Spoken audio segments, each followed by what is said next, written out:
Young Turks. Apparently had to get that out of my throat. Okay, Cenk just turned 14 years old. Yeah, well, you know. So I get temperamental like a 14-year-old, so at least one thing fits. All right, guys, a huge show for you guys. It's Friday after New Year's, and you think, oh, all's quiet on the home front. Nope. So new threats of bombing Iran, we'll get into that. But interestingly, Steve Bannon now saying Donald Trump is the equivalent of Hillary Clinton. Whoa, so MAGA Civil War goes to a different level. This one goes to 11. Okay, Zohran Mamdani is sworn in, controversies all around. Do I agree with any of the controversies? Are we gonna push back against some of the controversies? I don't know which one. I'm curious now. I'll be tuning in. Okay, well there you have it. A super fun, exciting show. Yeah. Speaking of fun and exciting, war with Iran. Yeah, I'm gonna mostly tune out this hour, but the second hour, that sounds good. Anyway, let's get to one of several wars we might be engaged in by the end of this year. Let's start off with this. As protests continue to occur across Iran over economic issues there, President Donald Trump is weighing in, issuing yet more threats against Iran and its government, not explicitly over nuclear issues like led to the war that he started there, but this time saying that he will protect any protesters that are killed by the Iranian regime. We've got a lot of details on the violence that's already occurred there, but Cenk, first off, what are your 2 cents? Yeah, so I think we're gonna have coverage of this that you're not gonna see anywhere else because, of course, this is all about Israel. That's obvious, right? But the question is, why might Israel not be in favor of this regime change? They definitely want regime change in Iran, but maybe not this one. And hence the call for bombing, because if you bombed, it would actually end this insurgency. So we're gonna tell you why. It's really important and interesting. Let's give you all the facts first. Fascinating and complicated. So let's talk first about what has already happened. We have escalations coming, but so far on New Year's Eve, New Year's Day, there were fatalities that were actually reported coming out of these demonstrations. There's a lot of lack of clarity in some of these cases, but we'll give you the best information that we have. So the semi-official Fars news agency and human rights group Hengao said 2 people had died during clashes between protesters and security forces in the city of Lordagan in southwestern Iran. 3 more people were killed in Azna. And so the total number of fatalities is believed to be somewhere between 6 and 8, which is obviously very tragic for just a couple of days of protesting there. There are right now conflicting reports in most of these cases about whether they were demonstrators or security forces who were killed in the individual cases. Human rights groups say that multiple protesters have been killed, and there's video going around showing security forces firing on groups of demonstrators. So it is certainly plausible that there have been fatalities there. State media is saying that members of the security forces have been killed by protesters who are armed. That's possible, I suppose, believe that if you wish. Independent outlets haven't been able to confirm the truth just yet. Obviously, difficulty getting information there. But regardless of the facts and of the death count, which almost certainly will rise over the next day or 2, this is how Donald Trump greeted it on Truth Social, saying, "If Iran shots and violently kills peaceful protesters, which is their custom, the United States of America will come to their rescue. We are locked and loaded and ready to go. Thank you for your attention to this matter." And just in case it wasn't clear, it's from President Donald J. Trump. So that's strange that he leaps to the defense of protesters halfway around the world when he has hardly been a fan of protest here in the United States. Remember, of course, he was so aggrieved by the last round of No Kings protests that he put out a deepfake video of him literally dumping poop all over protesters. And many people are worried about what will happen when he deploys the military ahead of the midterms, as he's almost certainly going to do. But he is implying that they are going to come to the rescue of anyone who is attacked, which doesn't sound, Cenk, like just a bombing thing. We're going to come to your rescue, not avenge you. Not if you kill them, we'll kill you. He's making it sound as if he's going to send troops into Iran to protect protesters there, which I would doubt, I suppose, but what do you think? So first of all, obviously it has nothing to do with the protesters. Obviously it has nothing to do with protecting Iran. Like, let's just get to the real issue here. So Israel wants to attack Iran again, but again, let's be more clear. They don't really want to attack Iran. They want us to attack Iran. Why? So first they said nukes. We got rid of their nuclear facilities that didn't have nukes, but okay, the facilities are gone. Everything is gone. Then they moved to missiles, and people were like, everybody has missiles. Like now we're going to attack Iran over missiles, right? And they're like, no, like that's all warm up act anyway. Regime change. We need regime change. Now, why do they need regime change? Because a lot of you might not know this, and in fact, I didn't know it until pretty recently. But now that I've done a lot more research and now know some people from the region, et cetera, and have some sources there, it turns out most of the Arab governments are run by puppets for Israel, and so like. If you say anything against the Israeli government in Jordan or Egypt or Saudi Arabia or UAE, you will be arrested. If you say something not against the Saudi government, which you'll also be arrested for, but against the Israeli government, you're going to get picked up by Saudi intelligence or Jordanian intelligence. So these are all puppet regimes. And so what Israel thinks, okay, if I knock out their missiles, that's a temporary win. If I knock out their leadership, and I now control the leadership of that country, fill in the blank, Iraq, Jordan, et cetera, well then I own that country. And that lasts for a long time.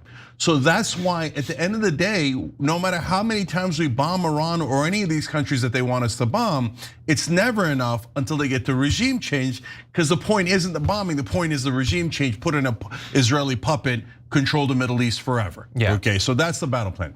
So which then, John, leads us back to the protesters, is a bit of a problem for the Israelis. Wait, why? You want the regime toppled? Yes, but if the regime is toppled, they don't want an organic insurgency to replace that regime.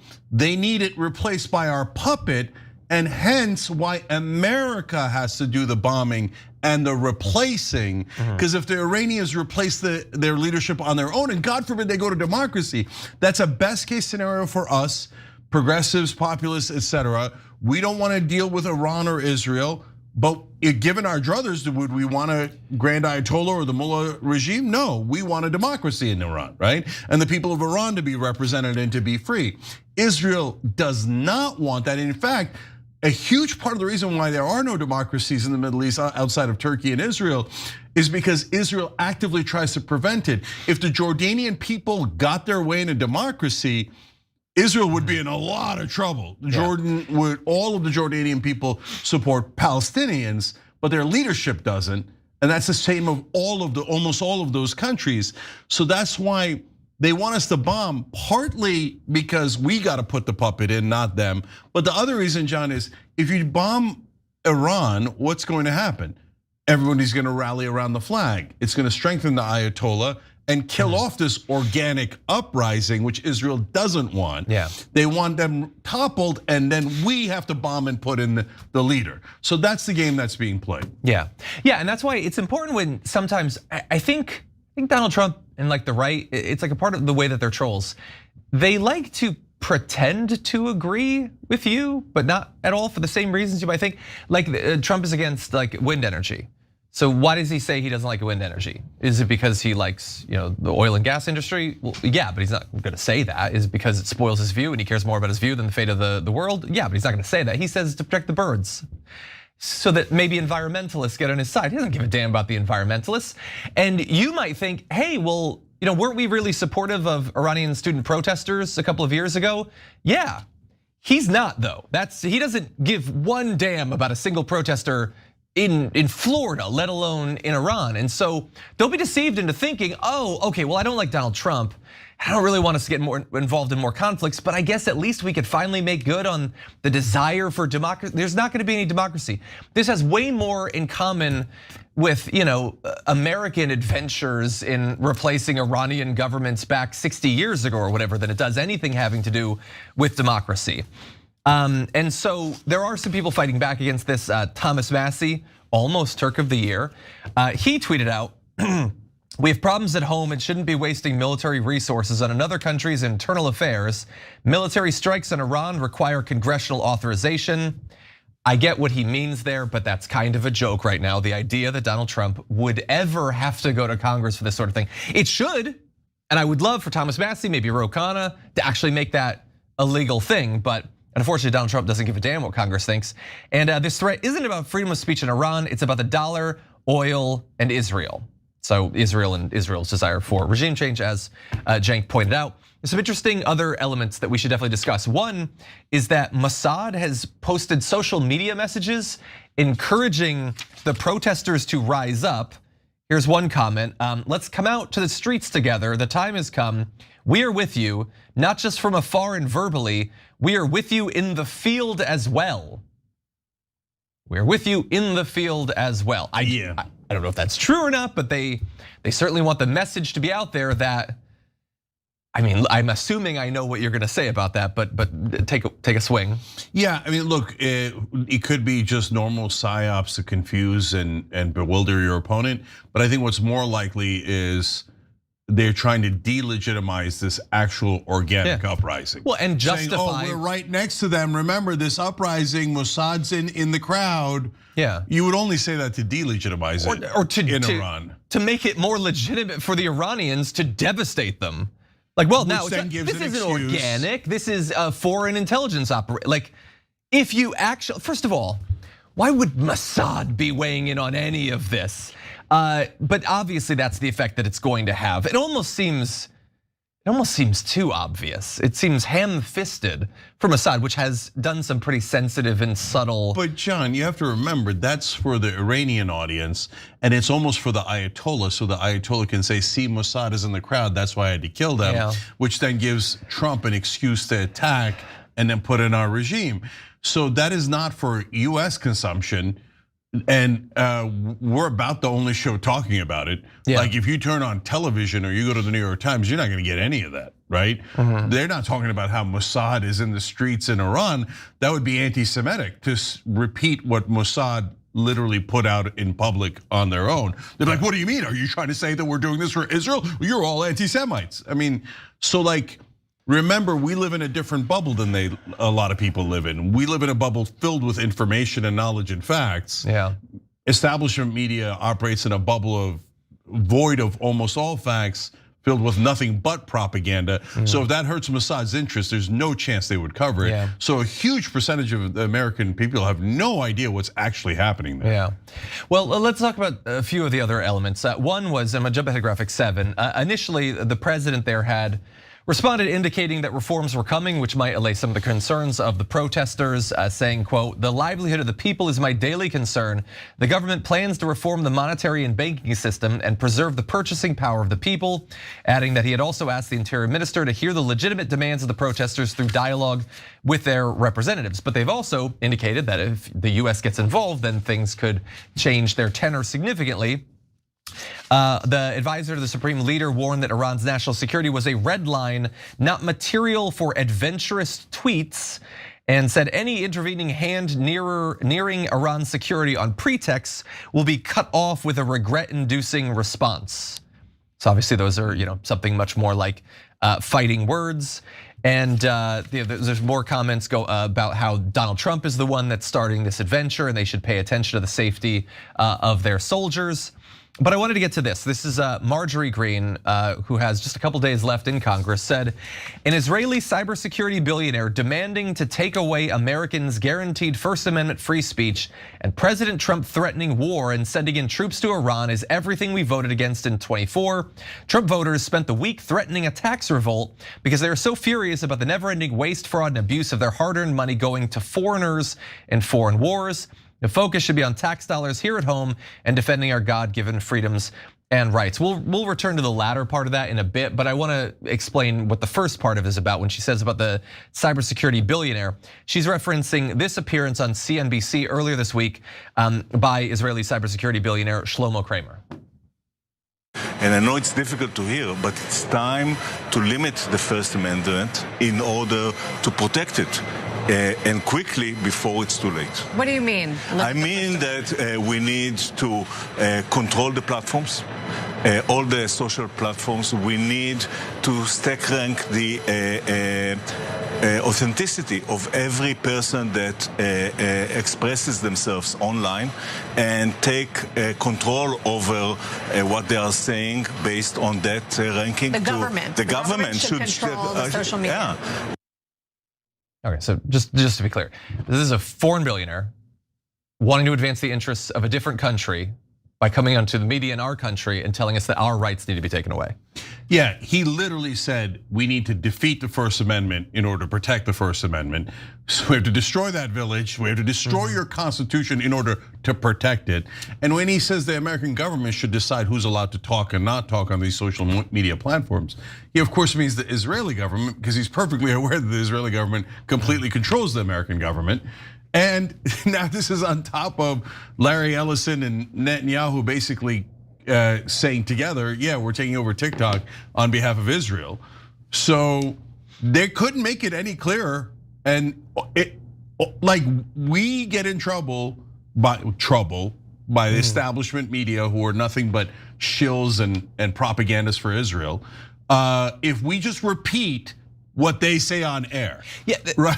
Like I said, so an Israeli billionaire is saying we should kill off our First Amendment rights so that the government can control what is said and not said about Israel. And then you just repeat it, and they're like, "You're an anti-Semite." No, you saw him say it. You literally just saw him say it. This isn't like Ken Klippenstein got a document. It was from a dinner, and there was a comment that was reported where Shlomo said he went on to the news and said it.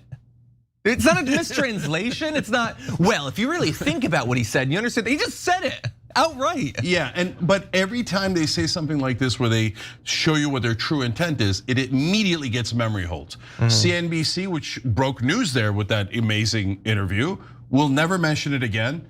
CNN will never mention it. New York Times, Washington Post will never mention it while pretending to be objective. Okay, so and then when you say, hey, I don't think you are objective, it looks like you're favoring one side, they're like, anti-Semite, cancel him, ruin his career. See how I'm objective?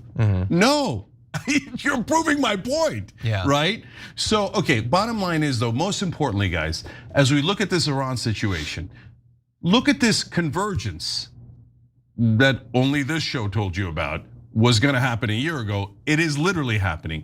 Later in the show, we're gonna talk about how Steve Bannon is now calling Trump Hillary Clinton because of these threats to attack Iran, okay? So now Marjorie Taylor Greene, Tom Massey, Tucker Carlson, Steve Bannon agree with us that we should not go to war with Iran, we should not do regime change, we should not work for Israel.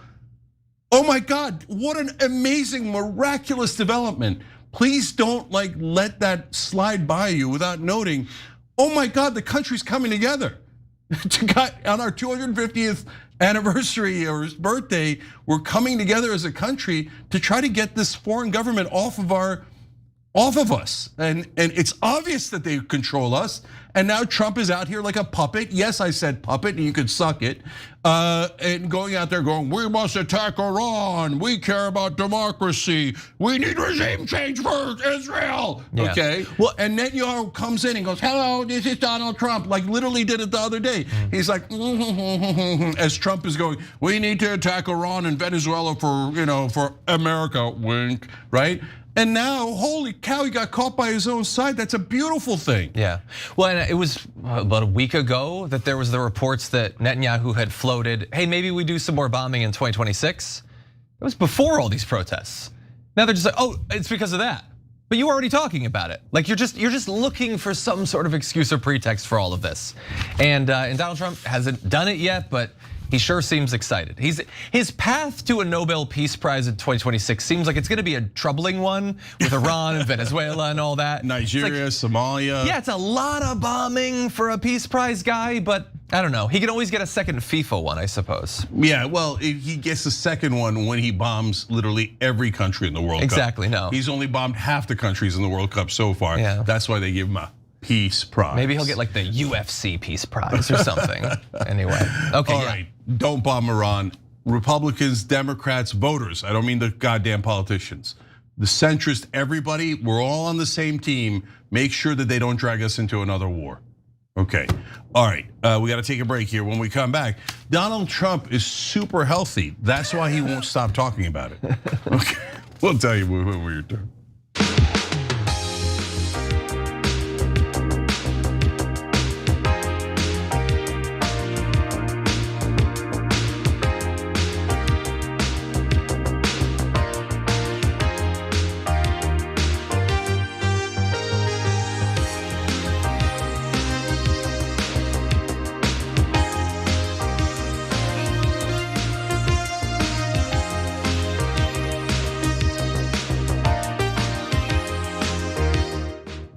All right, back on TYT. Let's go to our members on TYT.com. Naughty Dragon says, before we get started, can we just say what an amazing inauguration it was? Yes, we can report on the ugly side of what they are saying about it, but we need to look toward and see the good that is to come. So that's about Zohran Mamdani, and we've got a lot on that in the second hour for you guys. Yeah, there was one thing that I didn't love, but the rest of it was great. And of course, Israel has already condemned him.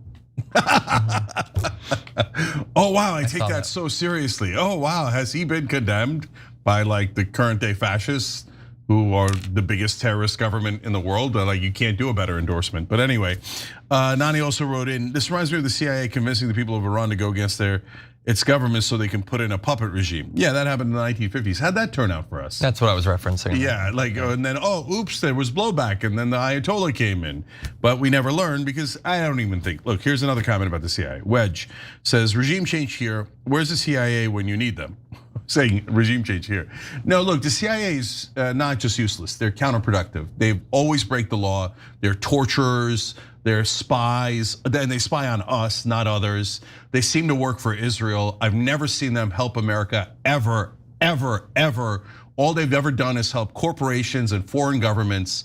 So I think the CIA has been a great evil in this country. And I don't think they've ever represented America, not once, ever, ever. It's like this cancerous thing inside of our government that works for the worst people in the world and gets to break the law. And then eventually got co-opted by Israel and now works for a different government. I just can't imagine anything worse. So no, please no CIA regime change here. Then we have regime change in America. The new president that was elected is Benjamin Netanyahu. He will be president of both countries. All right, no thank you. Canadian Moose Dragon says, hi guys, I've been a devoted member of TYT and Damage Report since 2016. During that time, I've lived in 4 different countries. No matter what time zone I'm living in, I tune in on a daily basis. That's awesome, brother. I'm currently watching live from Thailand. Thank you for being my North Star, pointing to the truth with consistent, passionate, and honest reporting. Much love to everyone on your team and the entire TYT community. Well, we appreciate you, Canadian Moose Dragon. So you're awesome, and we love that you're watching from all those places. And Happy New Year in Thailand. Funkin' for Fun says Happy New Year. Thank you, right back at you. Jason Von Argo says John looks good in a coat and tie. Either Cenk's a good influence, very unlikely, or Brett is a bad influence. Regardless, good luck against Brett in golf if you play him this weekend. I am. Yeah, John does look good. I'll give him that. Thank you. SM says, so are we doing a new Ottoman Empire arc featuring Israel? Pretty much, they're trying to reconstitute. You know how they're like, Turkey is trying to reconstitute the Ottoman Empire. Israel is literally taking over almost all the places the Ottoman Empire used to have for self-defense. Okay, it's hilarious. Rebel Dragon saying, Cenk and John in the house. I love when you're both at the desk together. Me too, brother. It's been a while. Yeah, so it's great. Quo Pro Quid says, Israel has never been a democracy, born out of Nakba, murder, and terrorism. It is definitely true that Israel was never a democracy. They were born out of terrorism. That's just a stone cold fact, both before and after the formation of Israel. But also they've kept the occupied territories, which is a dictatorship, for 58 years. We'll be back.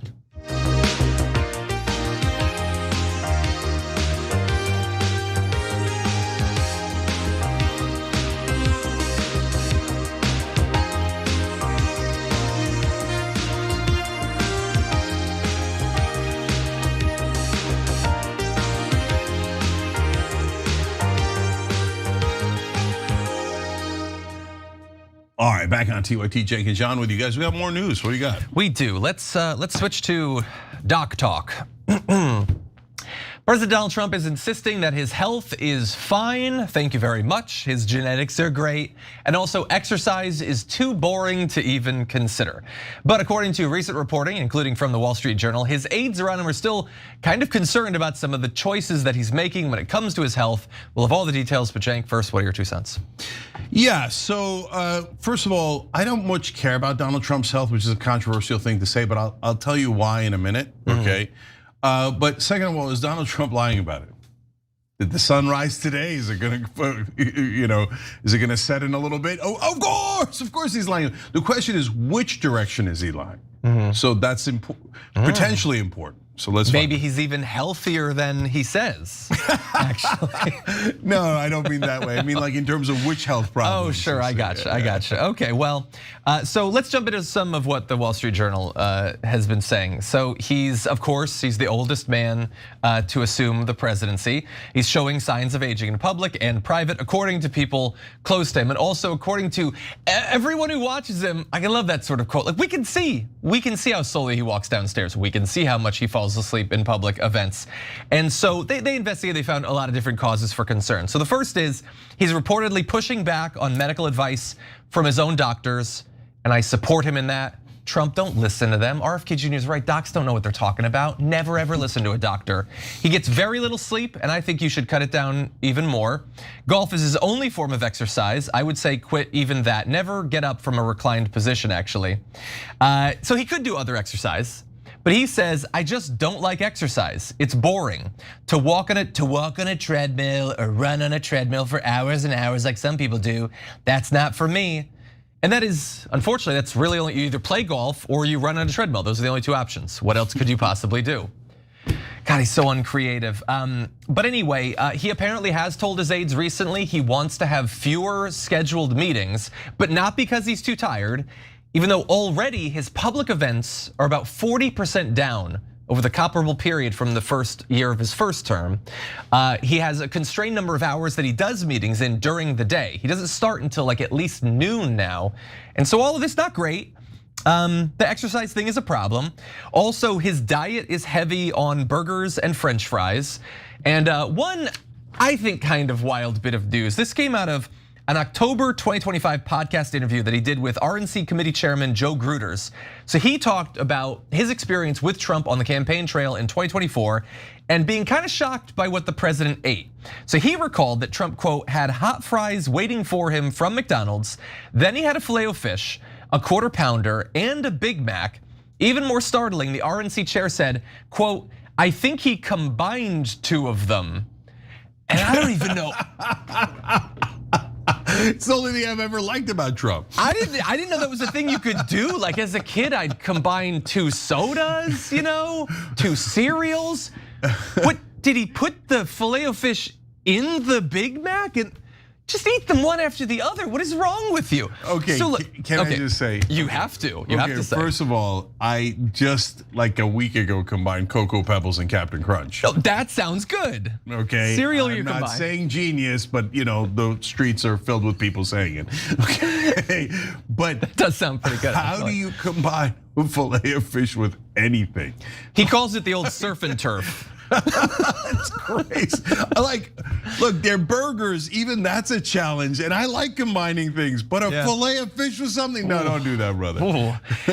Yeah, so look, some people are saying that's a lot of food for a 79-year-old man to be consuming. But I think that's coastal elitism. Trump, double down. Literally go to KFC and get a double down and combine it with your Filet-O-Fish. You should be eating this breakfast, lunch, and dinner, buddy. Put some extra tartar sauce on it. I think it's great for you. But anyway, there are also signs that his hearing is poor. He keeps looking like he's asleep during meetings, obviously. Although he says he's not falling asleep. He's just closing his eyes because it's relaxing and the media is catching him blinking. That one I think is a lie. Okay, no. Look, that's my favorite. The thin blood we're gonna get to in a second is also awesome, but I'm not sleeping. I'm just blinking for long periods of time. Yeah. Come on. And what's awesome is that now that some of MAGA have begun to realize that he's a fraud, now they see it too and they're like, oh Jesus, I believe this guy. I know. Right? And now these, oh, no, I'm just blinking. Hold on, I'm still blinking. Hold on. Okay, come on, brother, come on, brother. And look, don't get me wrong, fairest show in America, exercise is boring. Okay.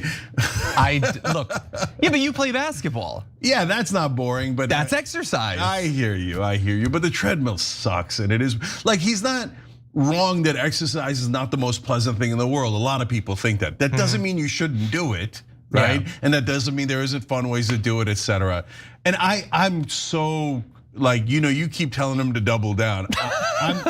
I'm not as clear on that for a reason I'll get to in a second, but keep going. Yeah, I think there's a lot of fun ways to exercise. I mean, and also he's super rich, and like he could have like right-wing celebrities come and like power lift with him or something. Like he could get some of his, like the Carolyn Leavitt clones or whatever to run alongside him or something. Like he loves watching TV. Dude, you could have a TV on while you're on the treadmill, by the way.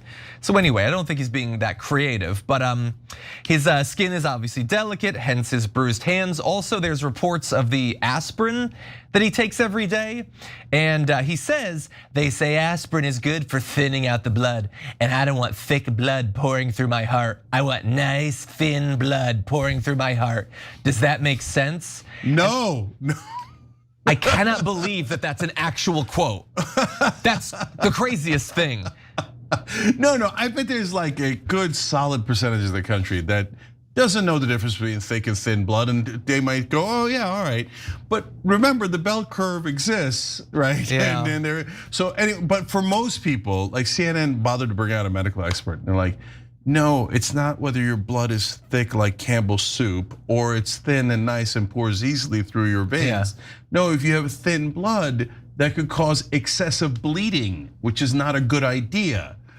He's like, and it turns out, I don't know if you're about to get to this, but Trump is superstitious. And he's like, I've been doing this for 25 years, so I'm not gonna stop now. Yeah, and the wild thing is, and this has never happened before, the medical advice has changed over 3 decades, and they don't advise you to do it. And also, he takes way more than they even used to advise people to take for that purpose. And it's not overall, it's not like you're gonna have Bisquick blood if you don't take the aspirin. It's supposed to stop clots. He's so stupid, but anyway. Just hold on real quick. Medical experts say he's taking 4 times a healthy dose. So if you're actually pro-Trump, you should want to tackle him and go, no, brother, don't take that much aspirin. And look at what it's already doing with the bruises and stuff. Because some Trump voters still love Trump, right? Yeah. Then you should hate that he's doing this because it's quickening his demise. Or if you want to live on a different planet and endanger his health, just to make him feel better, it's a free country. My concern is that he's the president, he's supposed to be busy, and he spent all of his time taking these pills. That's why you gotta be more efficient, man. Take a couple of bottles of aspirin, throw it in a blender, mix it up into a smoothie, take it, you got your whole year's supply. It's with just the a lot. Filet of fish. It's much more efficient. Throw the filet of fish in there too. Anyway, so the Trump administration has said, nah, he's totally cool, don't worry about it, bro, basically.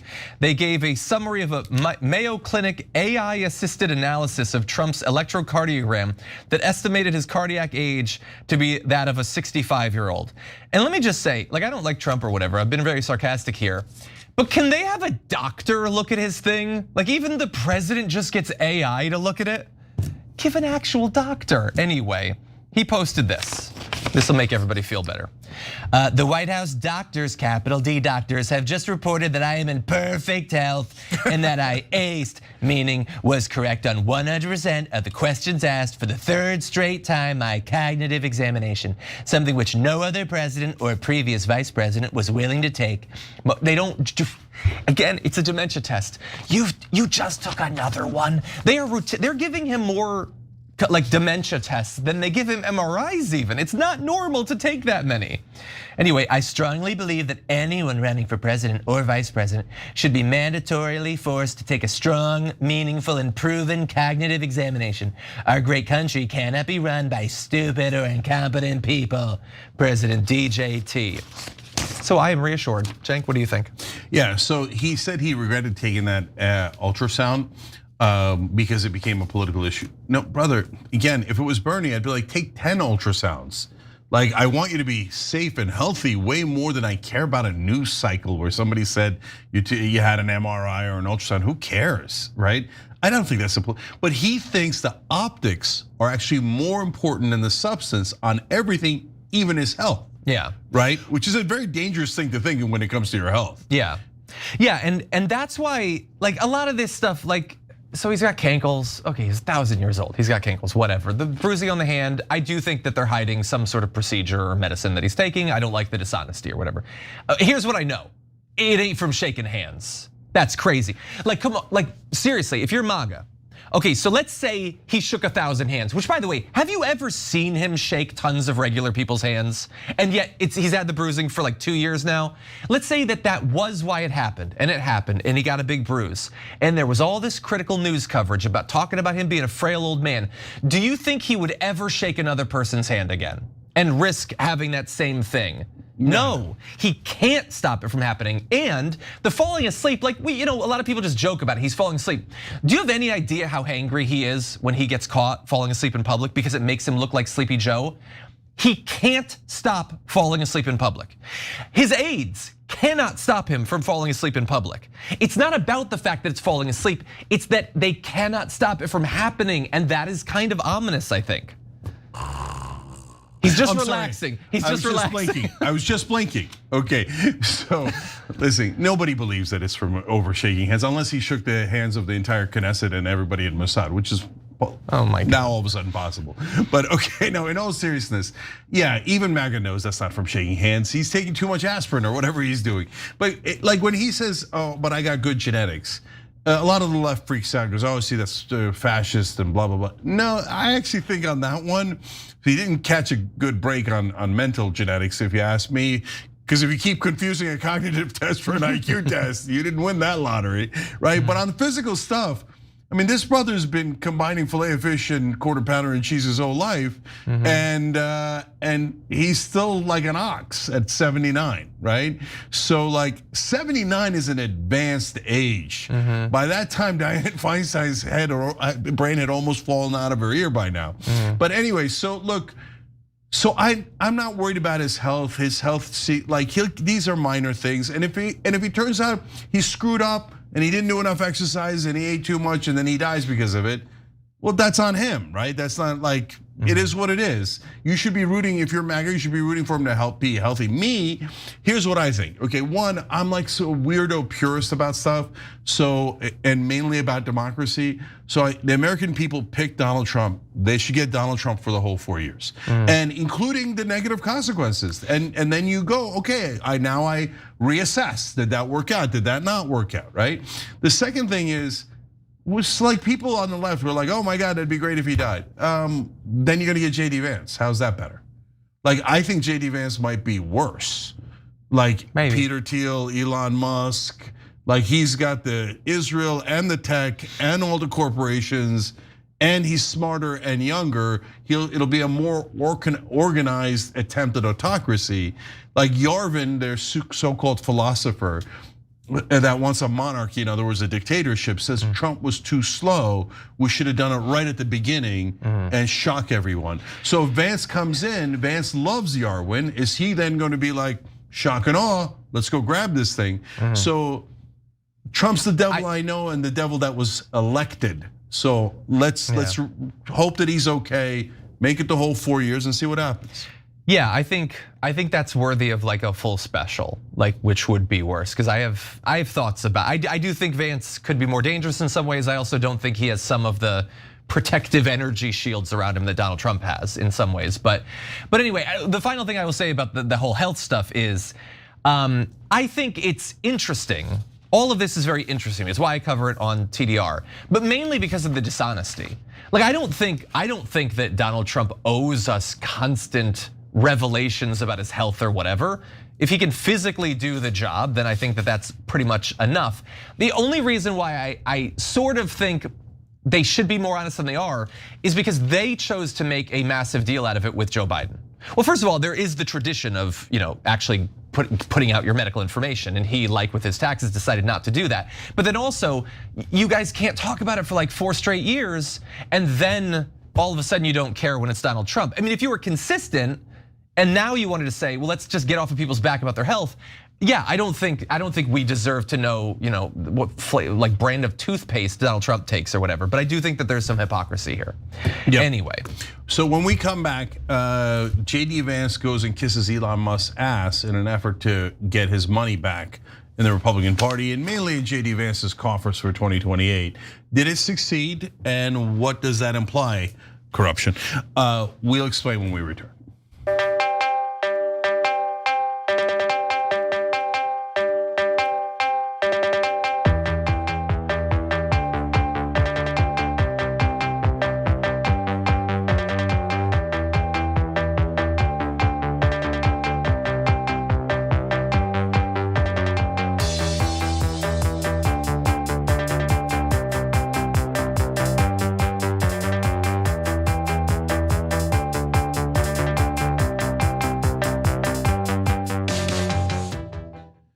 All right, back on TYT. Let's go to Super Chat first. Bachelor Out of Work says, Trump acting like he's defending Iranian protesters feels more like the US looking for another chance to get involved. It doesn't look like real support, and now some Shirali leaders are treating this moment like it helps their own goals in the region.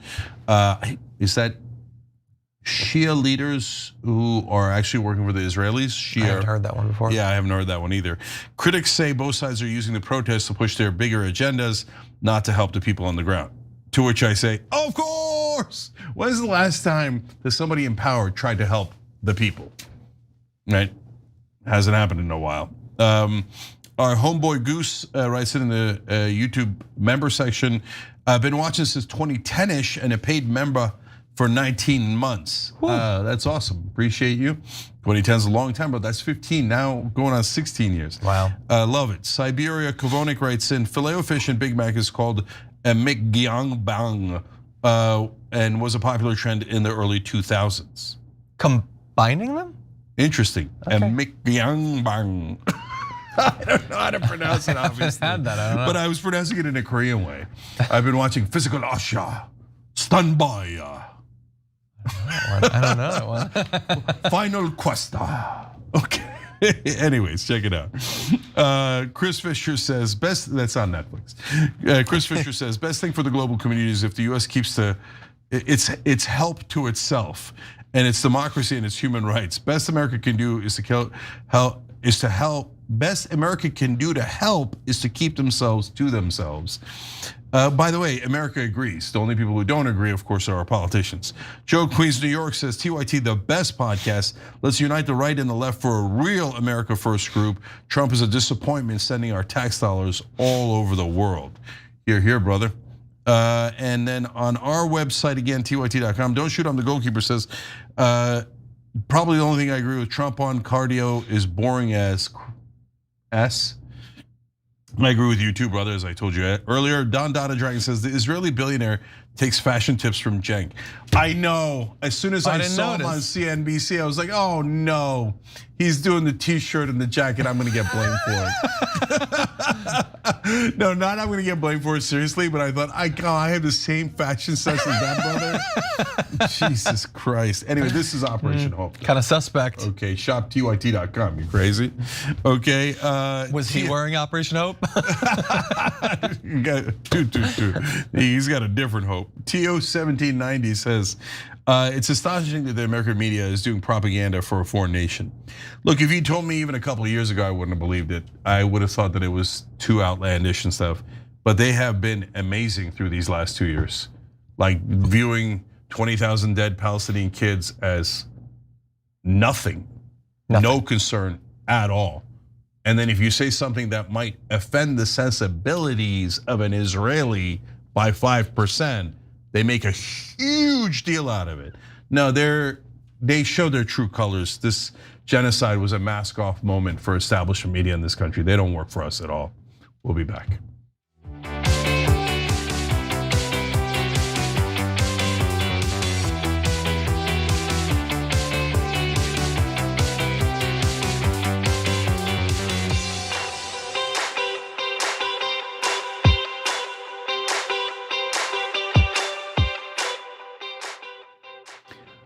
All right, back on TYT, Cenk and John with you guys. Make sure you're checking out John on Damage Report, 1 p.m. Eastern, everybody, every day on YouTube, also on TYT.com. Subliminal Sapper, you're awesome for joining, and at the premium level, we love you for that. You can also use the join button to upgrade, guys. I keep telling you, and because it's true, behind the scenes, business-wise, we are besieged by Israel first. So help us break that siege. Join or donate through tyt.com/join. We appreciate it either way. CDN Norse Dog Dad, thank you for gifting 5 Young Turks memberships. And he wrote in, Happy New Year, TYT fam. I'd get you a hashtag gift membership from me. All I ask is when you could afford it, pay it forward. Hashtag pay it forward. Yeah, I love folks who are paying it forward, and I love that you're bringing new people to the community. You guys are awesome doing that. Appreciate you. All right, and remember, we're saving you guys a lot of money. Make sure you're switching your cell phone service. Noble Mobile is the way to go. That's Andrew Yang's company. Andrew Yang loves to give away money. He's doing it again. 50 is the most you can pay. If you're paying more than 50 now, there's no reason not to change. It changed nothing about my phone. Not 1% or 1% change except my bill. And they give you money back for if you don't use the data. And it turns out the data ceiling is huge. I got back $16.54, so I only paid like $33 last month. And then on top of that, they're giving you $50 to switch over right now. That bonus is gonna go away soon. So tyt.com/switch, make sure you're taking advantage of that. All right, John. Okay, let's jump into a couple more fascinating stories. Last year, Elon Musk very publicly stepped back from spending money on politics after his involvement in politics, mostly through Doggy and spending like $300 million getting Donald Trump elected, caused people to hate him and to hate Tesla and to start burning Tesla. In May of last year, he said that he was gonna do a lot less spending in the future. Well, fast forward to the run up to the midterms, almost literally the first opportunity to spend money in politics once again. What do you know? He's gonna spend a ton of money in politics. He put out this tweet in response to somebody tweeting that Musk was going to go all in on funding Republicans once again. And he replied, America is toast if the radical left wins. They will open the floodgates to illegal immigration and fraud. Won't be America anymore. And that's the sort of incredibly lazy stuff that you'd expect from a guy with a mediocre mind and no creativity whatsoever. It's always gonna be illegal immigration and it's always gonna be fraud, even though he was, of course, in charge of perhaps the single biggest iteration of fraud in the American government last year, firing tons of people, disrupting government services, and indeed government spending increased last year. That's the legacy of Doggy. But in any event, he of course spent hundreds of millions of dollars supporting Donald Trump and Republicans the last time around, and he apparently is going to do so again this year. The spending has already begun, but we don't get to know yet how much he's spending. There will at some point be disclosures, but even that isn't gonna tell us everything, as we'll get to. We know that he donated more than $290 million to Republican candidates last cycle, making him the top political donor by nearly $100 million. And $290 million is obviously a lot to campaigns, it's a lot for one of us. For him, it's nothing. It's change in his couch cushions. He gets billions from the US government and then he puts a tiny fraction back into buying it. It's a great system. Also, last month, Sludge reported that his group, America's Future, received a $75 million totally anonymous donation. We have no idea who gave that money. I don't know if we will ever know who gave that money. But in any event, bear in mind last year, he had said, he wanted to seem cool and independent. So he said, we've actually got a uniparty. The Republicans really suck, actually. They're never gonna cut spending. So Republicans suck, Democrats suck. So I'm starting up my own party. Everybody get really hyped. I'm super cool. I'm doing my America party. And literally nothing came of that. Again, it's like most of the statements he makes, he just said it and then it's in the wind. And the interesting thing I think for you, Cenk, will be that apparently it was Vance that went and got Musk to commit to supporting the Republicans and Trump once again. Yeah, so we have to start with why Doge failed to get to Vance, to get to Musk, to get to Musk accidentally telling you which one is the better party, okay, between the Democrats and the Republicans. So why did Doge fail? They said, I'm gonna cut 2 trillion, and they cut like 13 cents. And when they left all of this gigantic waste, fraud, and abuse that even the right wing can see with their own eyes, right? Because what did Doge cut? Doge cut from the average American, right? So, you're getting some sort of, SNAP benefit or something like that, we're gonna take from you, right? They cut from the average American in terms of the people that they fired. They fired a couple 100,000 government workers who are not rich, right? Who are very much middle-class American workers. So, so those are all easy because all those folks have no power at all in Washington. They cut from every foreign government that doesn't have power, which is literally every foreign government but Israel. So they're all gone, right? And all the aid projects are gone. But all of that doesn't amount to a hill of beans because those are the money allocated to the powerless, which is like 0.001% of the budget, right? The powerful get everything. So the minute you go to cut fraud or abuse, you go, the oil companies are the most profitable companies in the world, but we're robbing the average guy in Kansas and Missouri to pay them $35 billion every year, a gift. Why? That's obviously waste and fraud, but the oil companies are powerful. So Elon goes and goes, like he never even tried because he's a Trojan horse. We'll come back to that in a second. But if he did try, like, oil companies, okay, we'll take that 35 billion back. That's like more than almost the rest of Doge combined, right? And they're like, no, the oil companies donate to Republicans. He's like, okay, put that back in. Israel, they have 21 billion extra because they were committing a genocide that Biden gave them. Well, let's take that back. Nope, Israel's powerful. You can't touch that. The Pentagon, let's cut it by 100 billion. Nope, you can't touch that. In fact, let's add 150 billion to it, right? So he didn't touch any of the powerful. Now the reason why is because he is the powerful. He never wanted to actually cut. He only wanted to cut from the average guy to redistribute wealth even more to the top. He's not your friend. He's not your ally. He's the allies of Peter Thiel and Mark Zuckerberg and all the Silicon Valley bros, David Sachs, etc. These guys are trying to rob the American government of every dollar that it has. It's an extraction project.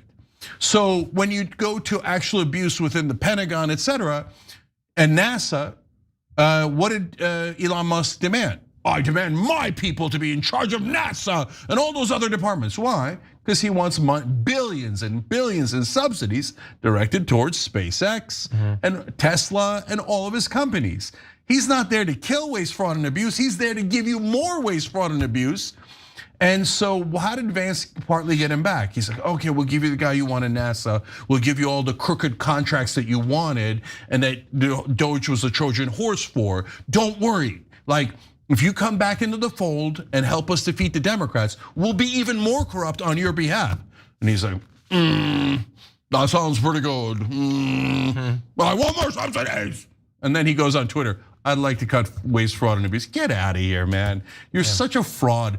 And now MAGA is beginning to realize Musk is a fraud for two reasons. One, their fight over Trump, but like that didn't do that much because that was a confusing fight. They're both kind of for the rich and the powerful.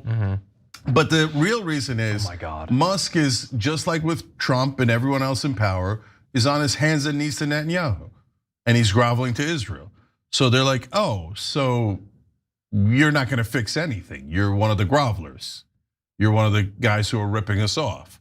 So all right, now which party is better? Look, it's you know me, I can't stand both parties. I think corporate Democrats and Republicans are on the same team. They're all robbing us together, etc. Right? But apparently Musk thinks Democrats are definitely the less corrupt party because his only goal is corruption. He's like, I want more contracts for me. Me. He's literally saying it. He's like, well, how dare you not give SpaceX more and Tesla more? Tesla, SpaceX. And it's a Starlink. You have to give it to me. Cut from the average guy, fire them, give me money, right? So apparently Vance went and got on his knees at lunch and said, yes, sir, I will serve you as loyally as I serve Israel, as loyally as I serve Peter Thiel.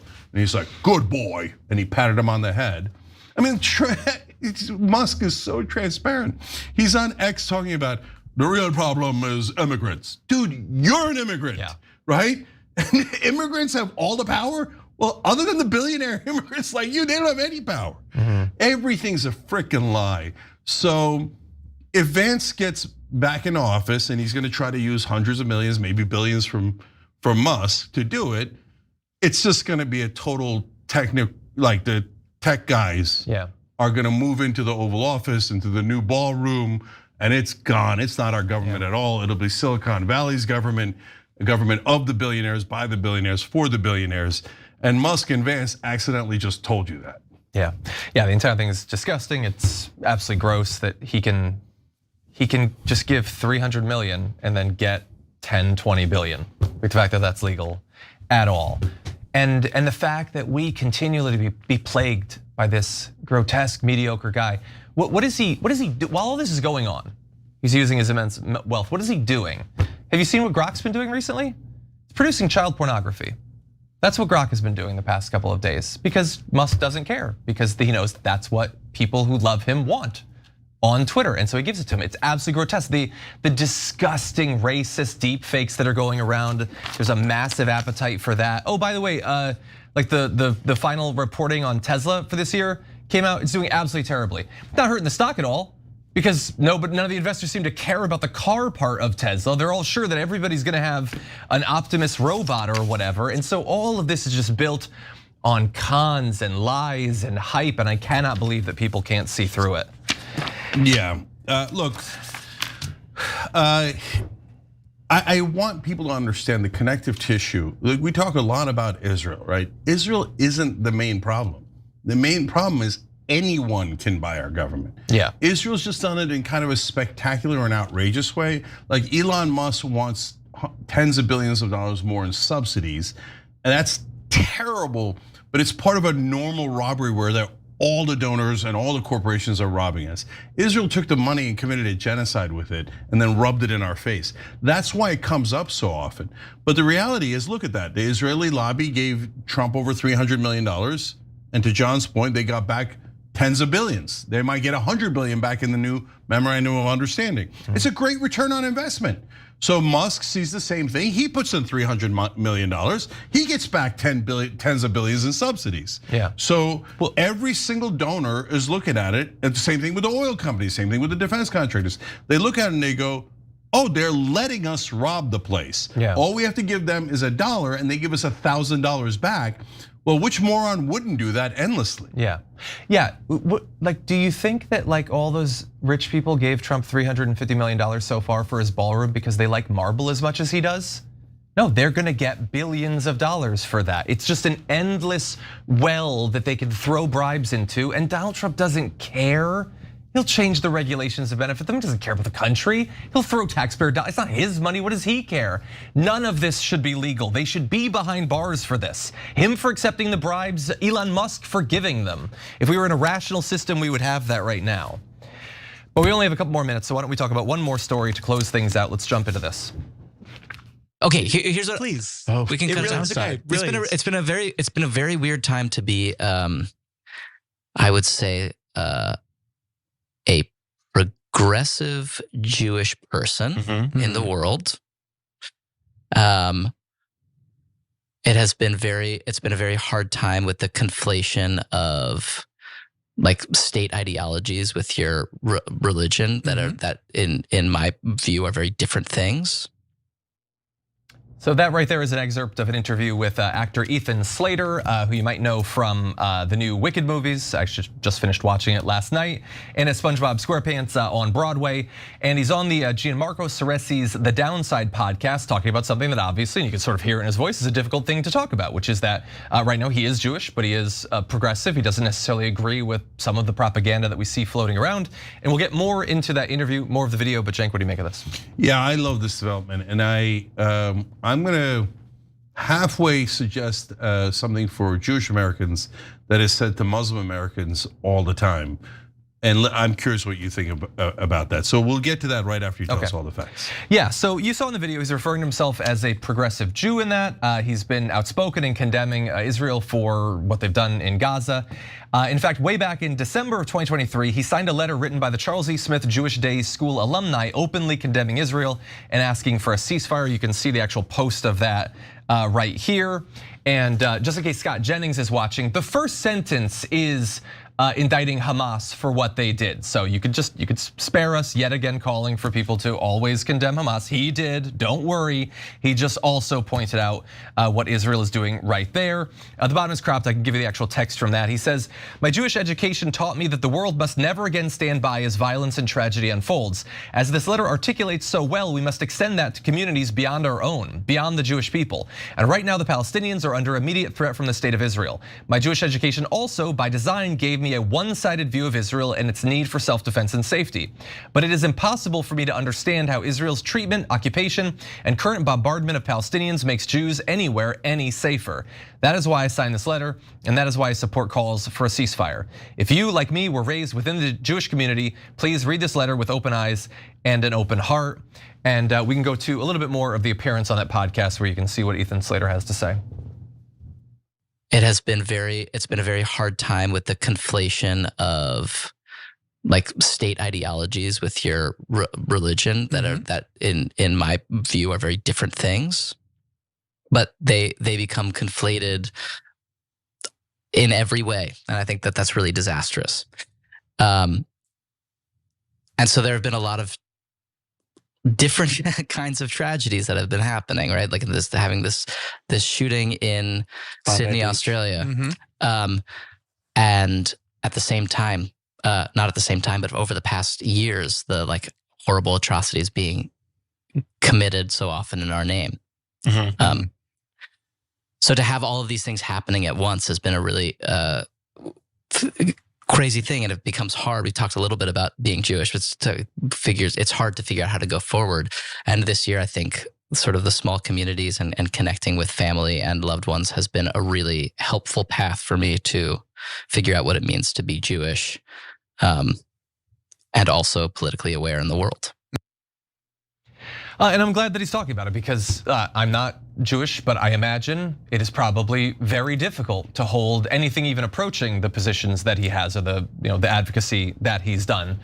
The amount of attacks that you must get.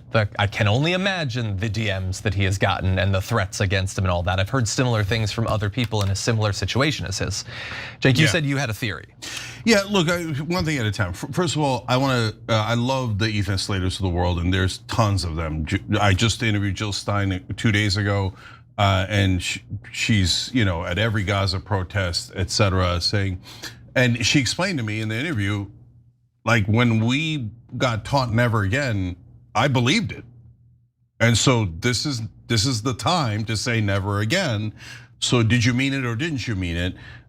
So you know the long list: Dave Smith, Glenn Greenwald, Robert Greenwald, Ben Cohen. We could list literally millions of people who are Jewish who are against what's happening in Gaza and what the abuse of the current Israeli government, and most of the younger Jewish Americans. And so that leads to, and I understand this because we have similar dynamics in immigrant communities between the older crowd and the younger crowd, right? Older immigrants are more, if I'm just being blunt, loyal to their original home country, right? And in this case, it's a little bit different because a lot of Jewish Americans weren't Israelis, but they were taught Israel is the end all be all. If Israel does not, it could go away at any moment. It could not survive, and if that happens, we're all going to die. Israel is our only protection. Israel is the greatest thing on earth, and you cannot move them from that position. A lot of older Turkish Americans that I know, you cannot move them on the Armenian genocide, on the Kurds, on anything. Because for them, the morality is not about truth or justice. Morality is about supporting your own tribe. So now that's clashing with whether it's younger Turkish Americans or younger Jewish Americans with their elders, and they're going, no, these are universal principles. And by the way, these are the principles of Judaism. Judaism is about fighting for the underdog, challenging authority, making sure that these kind of atrocities never happen.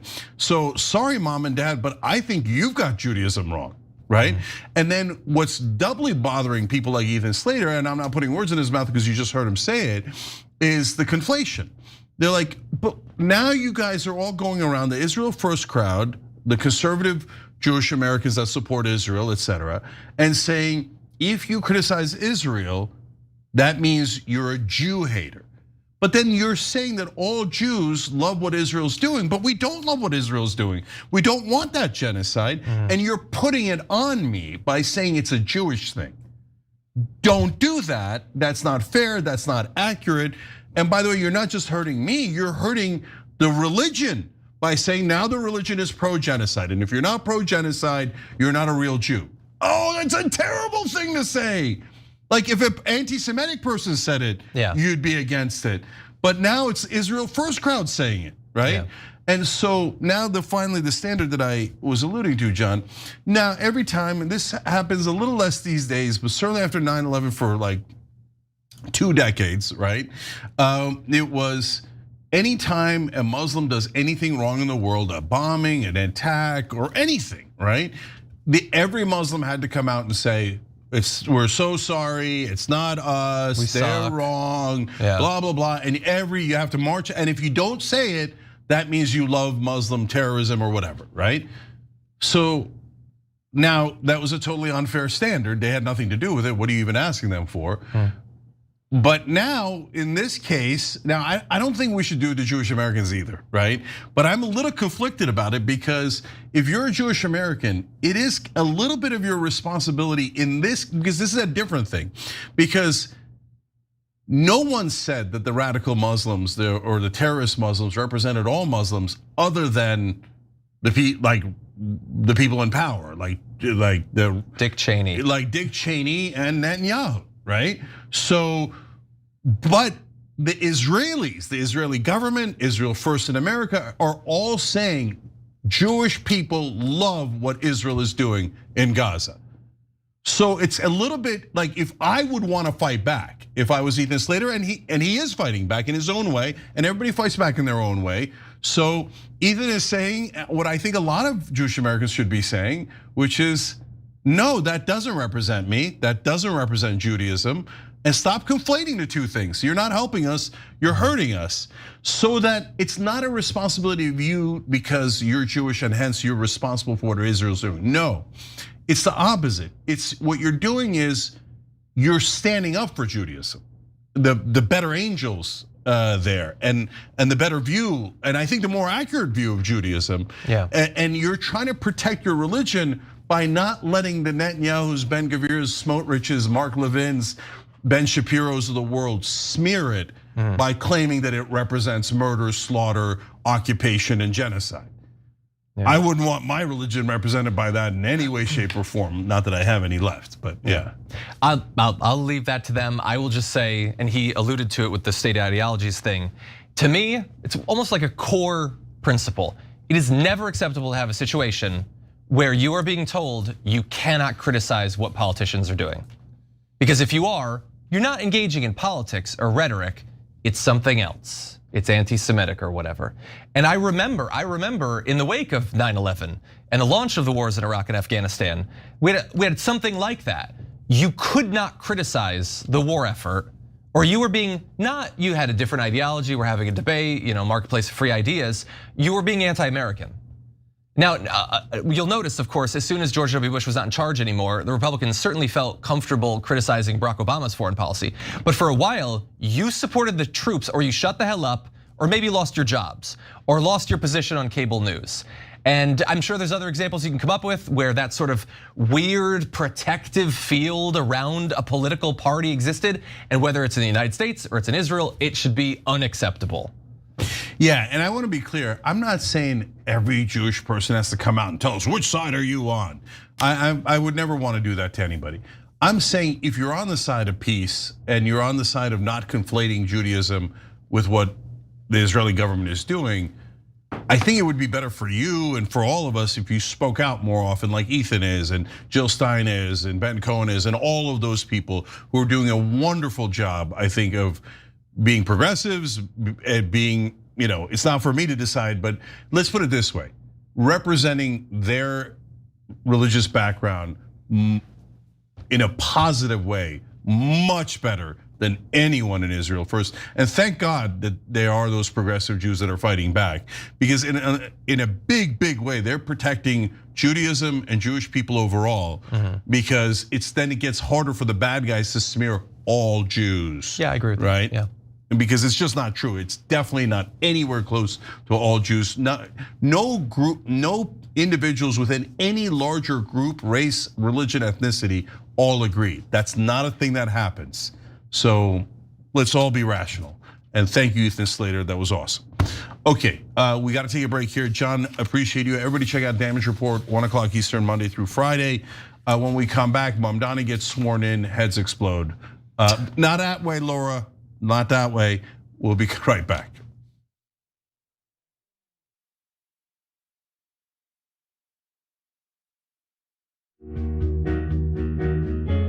Our audience has given us everything, so we couldn't be more connected. When we first started, people would start giving us directions and say, okay, the mics are too large, move them. Turn them into lav mics. I mean, they were incredible. And then one guy walked in and gave us a really expensive switcher and said, you guys need this, and walked out. Okay, it's amazing. They helped us build a studio. They did a $2 million funding campaign for us. And so they really are us. We do this show together to the point where some of our hosts are even former listeners. So when we say that the audience is part of TYT, we really mean it. I think what the audience also appreciates is especially if they're members, they really get an inside look into who we are, our personal lives, what drives and motivates us. It goes beyond just storytelling. I think that what we do is allow our viewers and our listeners into our daily lives, and we give them kind of like this inside look into everything that we're passionate about and why it is that we're doing what we're doing, right? Like the motivation behind what we're doing, I think is important for our audience to know, and we're not shy about sharing that with them. And it's different from what people typically see in legacy media outlets where everything is kind of dry and robotic and there's really no personality or authenticity that comes along with it. Oftentimes when we're doing the show, I don't really think of it as me telling them stories. I think of it as us having a mutual respect and conversation with one another. And as I said earlier, I mean, not only do I feel that through the work I do, I'm informing our audience, but they inform me oftentimes as well. You know, they'll pitch stories to us. They'll tell us, you know, a certain perspective or angle to a story that we might have missed. And I love it. You're about to watch some behind the scenes footage of the Young Turks. Ooh. Now these are partial videos. If you want to get all of them, you become a member, go to tyt.com/join, and you'll get all the behind the scenes of me, Anna, John, JR, a little bit reality show like. tyt.com/join and enjoy this. You know what you're seeing behind me? Jersey, hold. Watch me flip this camera. However I flip it. Do I flip it like this? No, I just took a picture. I'm bitzing right now. What? Behind the scenes. Oh, okay. For members? I don't have my face on. She doesn't have her face on, folks. Oh, that's JR's ass right there. You can't take 5 minutes off, can you? No, I can't, Johnny Pie. I said it was live stream, but I was lying. It's not a live stream. It's just for members. Bitsy, this is my cat. You know what his name is? Kiki Cat. Animals are innocent. Control room and the insanity is obviously there. Right now, as you can see, I'm directing or tech directing. I'm so happy to be here. This is what like a Labor Day beard looks like for Cenk. Man, you're a Young Turks viewer if you recognize me like this. Oh, thank you. You are the one person in my life I would love to meet. What's going on, guys? This is a Bitsy or a BTS or behind the scenes with Hassan Piker, aka Woke Bay. Oh, hi, I didn't see you there. I have finished my show, The Damage Report, and now I get into a really awkward time of the day. When I'm sitting, the control room is right there. So I can see Bart. And this is the Pittsburgh office, by the way. I'll refer to often as the boiler room. You see how it's ripped? Is it super unprofessional to wear that at a business meeting? Or am I like cool, rebel? And I just finished doing the power panel and I'm fired up. What do you do for TYT? Not a whole lot. If you're frantically tweeting at us that something's broken, thank you, because I'm fixing it. And thank you for being a TYT member. Super last thing, because there's always got to be a super last thing. Oh, that was disastrous. This has been behind the scenes, behind the scenes.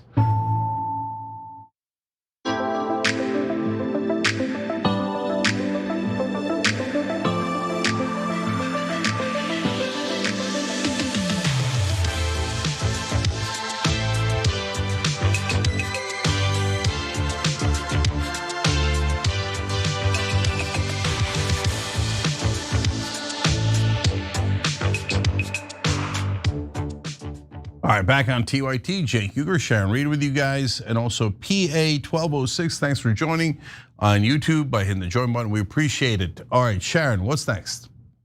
We'll go with Mayor Mamdani Jank. The New York City, New York City has a new mayor, and within hours of taking the oath of office, Israel's foreign ministry officially accused Zohran Mamdani of anti-Semitism on his very first day. Before we get to more Mamdani's actual policy platform for the people of New York, give us your 2 cents, Cenk. Yeah, so Israel can F off. I'm not interested in their opinions on the mayor of New York, and they have a racist policy that they're insisting on. We're gonna tell you about it in a second. And I love that Mamdani went and told them to pound sand. Yeah, that's great. He's sticking to, the things that got him elected, what the mandate is. The attack stems from Mamdani's immediate revocation of several executive orders issued by his predecessor, one Eric Adams. As we said, we did it. He did it immediately, posted it on the mayor's official website. We're talking about the scrapping of policies that prevented city officials from pursuing divestment or sanctions against Israel, the removal of the IHRA definition of anti-Semitism, which is a definition critics say has been weaponized to silence rather legitimate criticism of government policy. Israel's foreign ministry called it, quote, anti-Semitic gasoline on an open fire. Now, that's the quote, end quote. Mamdani has repeatedly clarified that his criticism is rooted simply in human rights, his commitment to the dignity of all New Yorkers, including the Jewish community he repeatedly pledged to protect during his swearing in. He even quipped during the ceremony, quote, where else could a Muslim kid like me grow up eating bagels and lox every Sunday? Yet, Heritage Minister in Israel, Amichai Eliyahu, has gone so far as to attack Mamdani's own Jewish supporters, claiming they have, quote, raised their hands in support of anti-Semitism in the heart of America. And there's more. In addition to international pressure, we also have domestic bigotry on full display again from the likes of Senator Tommy Tuberville. After learning that Mamdani, the first Muslim mayor in New York City history, chose to be sworn in with his hand on the Quran, Tuberville took to X to declare the enemy is inside the gates. This is a sitting US senator currently running for governor of Alabama, calling the democratically elected mayor of the largest city in America the enemy. Why? Simply because of his faith. Tuberville didn't stop there. He recently called Islam a cult, claimed New York will be completely Muslim in a few years.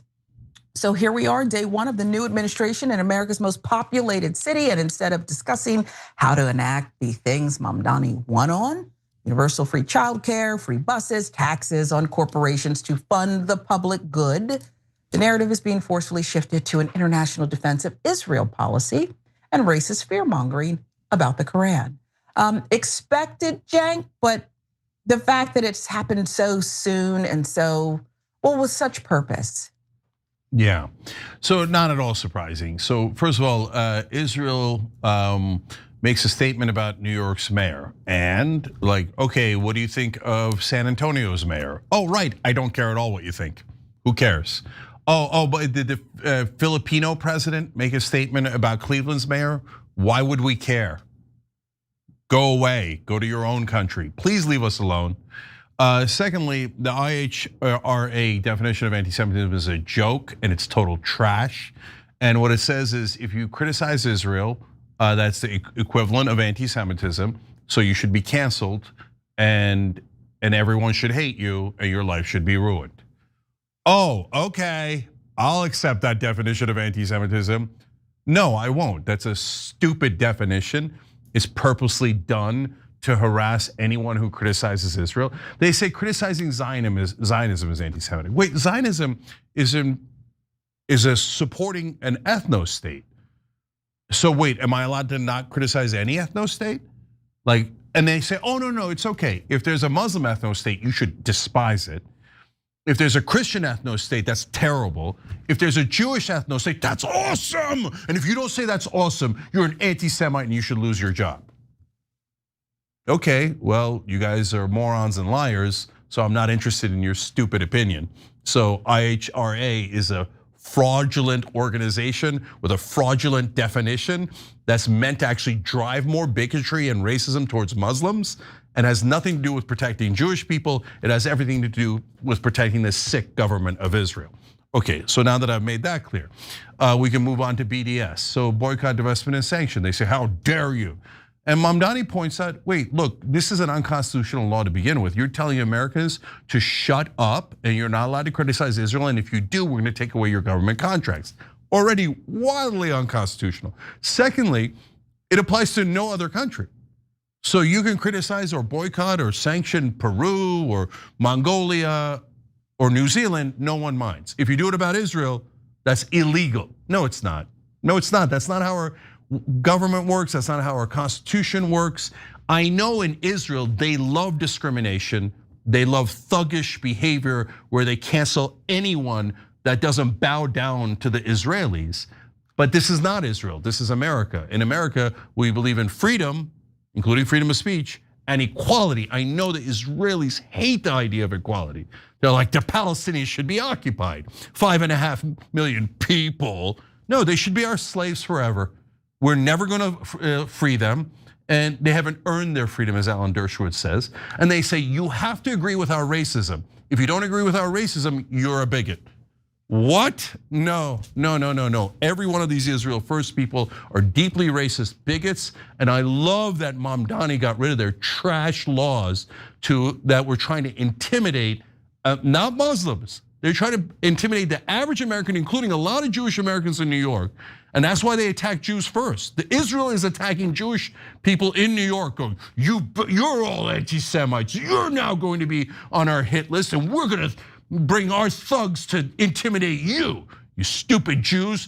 You know that Israel's better than Jewish people and more important than Jewish people. Bow your head. No, they're not going to. I love those Jewish Americans who are saying, no, this isn't. Even if I love Israel, no, we don't. We're not going to trash our First Amendment on behalf of another country. So Mamdani is being as pro-America, as America first as any mayor in the country. If you have a corrupt, dirty governor or mayor working for Israel that passed these BDS laws trying to take away your First Amendment rights, understand that there are different governments, bitch. They're America last. And they're purposely passing an illegal, unconstitutional law so that you are forced to bow your head to a foreign government. Mamdani is saying, no, I'm for America, and we're not going to do that, and we're going to love and protect our Constitution. So that's super clear. He kept one thing, which was the commission to study anti-Semitism. If those commissions actually studied anti-Semitism, I would support them. 9 out of 10 times, the whole purpose of the commission is to say, oh, that guy was against Israel. Make sure that he can't get a government job, he can't get a government contract. Make sure that you intimidate his family and try to ruin his life in every imaginable way, right? So usually it has nothing to do with anti-Semitism, but I understand you don't want to get rid of a commission on studying anti-Semitism, and there is some anti-Semitism. So if you make the commission do its actual work, no problem at all. I want to protect everybody from every religion. I want to protect Americans, no matter what their religion is. And so lastly on Tuberville, the enemy within. Okay, well look, again, if you said it about any other religion, let's pick Judaism out of a hat. If a US senator said, the enemy Jews are within the gates, we have to do something about the Jews, everybody would say, okay, censure, he should obviously step down immediately. And you would all concede. There isn't a single person watching who wouldn't concede that would be the #1 issue in America. Like everyone would be talking about it. Imagine if a Democratic senator said the Jewish enemy is inside the gates. Over. That person's career is over. It's 24/7 news cycle, congressional hearings. We have to give Israel more money. You say it about Muslim Americans, everyone's like, who cares? It's not an issue at all. No one in mainstream media cares, and it's a zero issue. They don't care at all. So don't tell me that our government and our media doesn't work for Israel. It's obvious they do. It's the most obvious thing in the world. Sharon.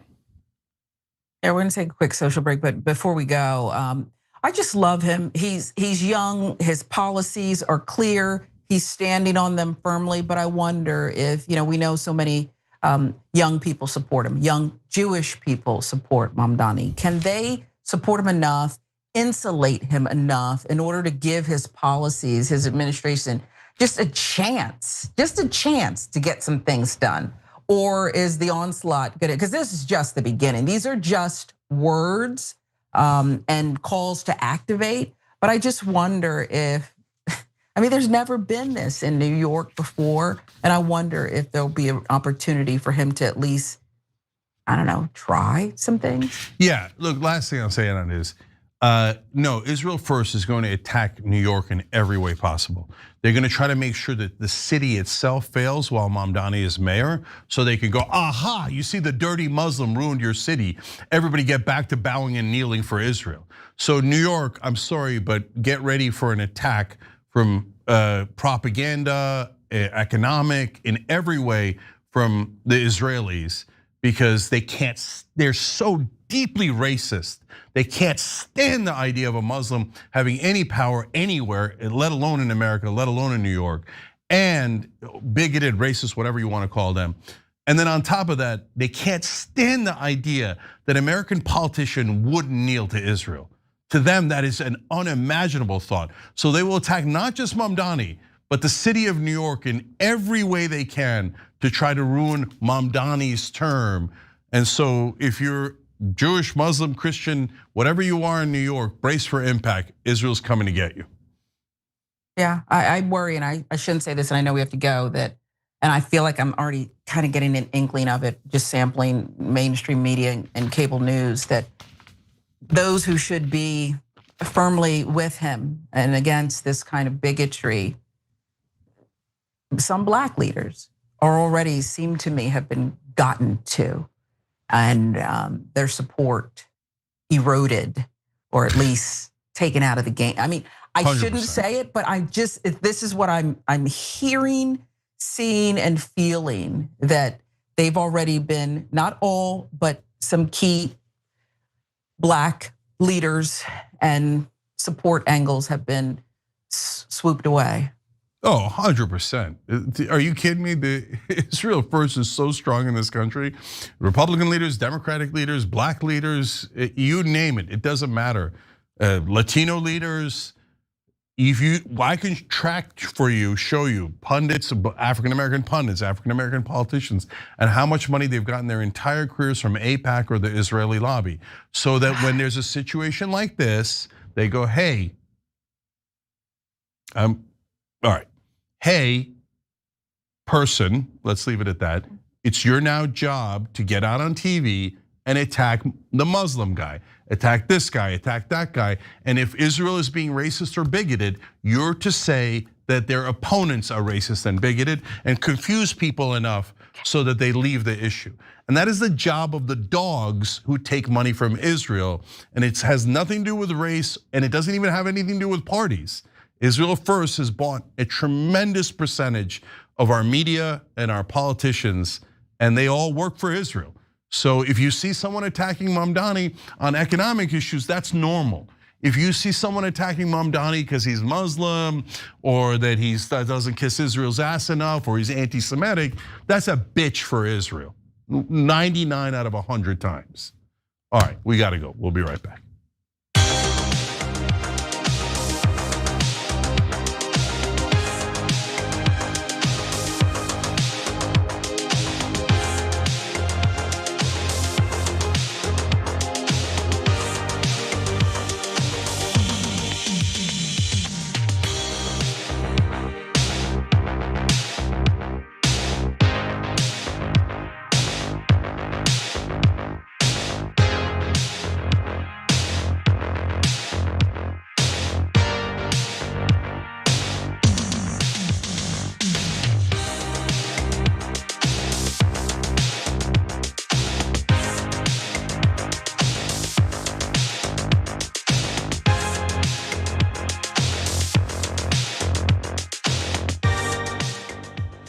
All right, let's go to Twitch. Robo Blake says, Happy New Year, Cenk. Do you think the Dems are going to take back the Congress and Senate in November?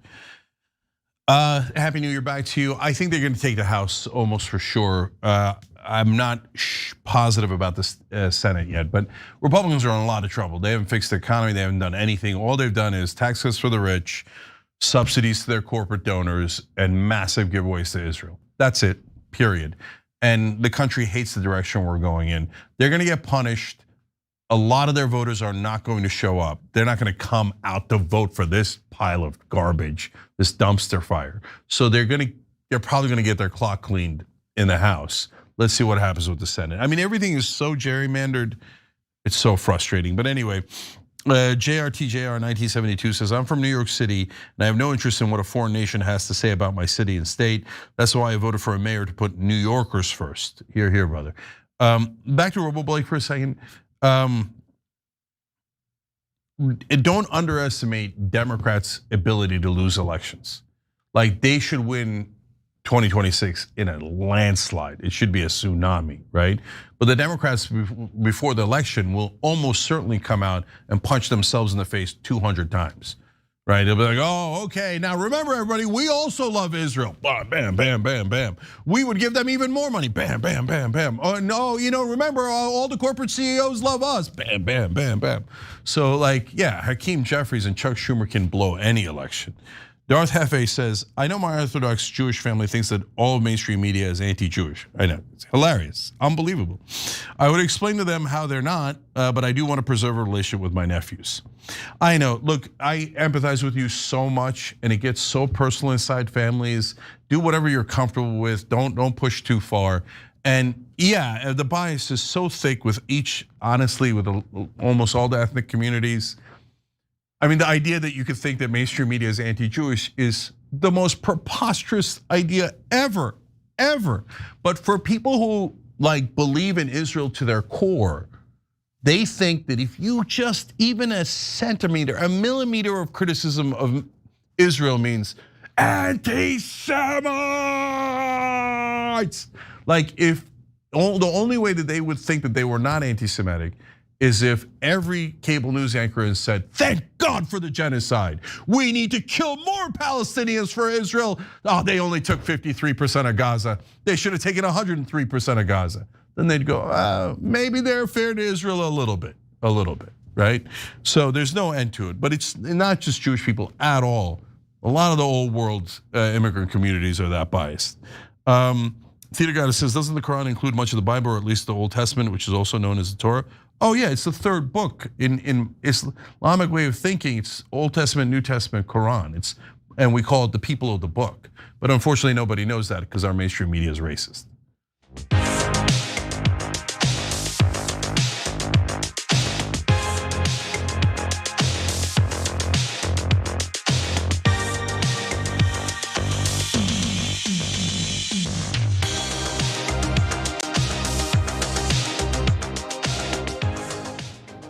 All right, back on TYT. Cenk is sharing with you guys more news. Red Scare, Cenk. We will draw this city closer together.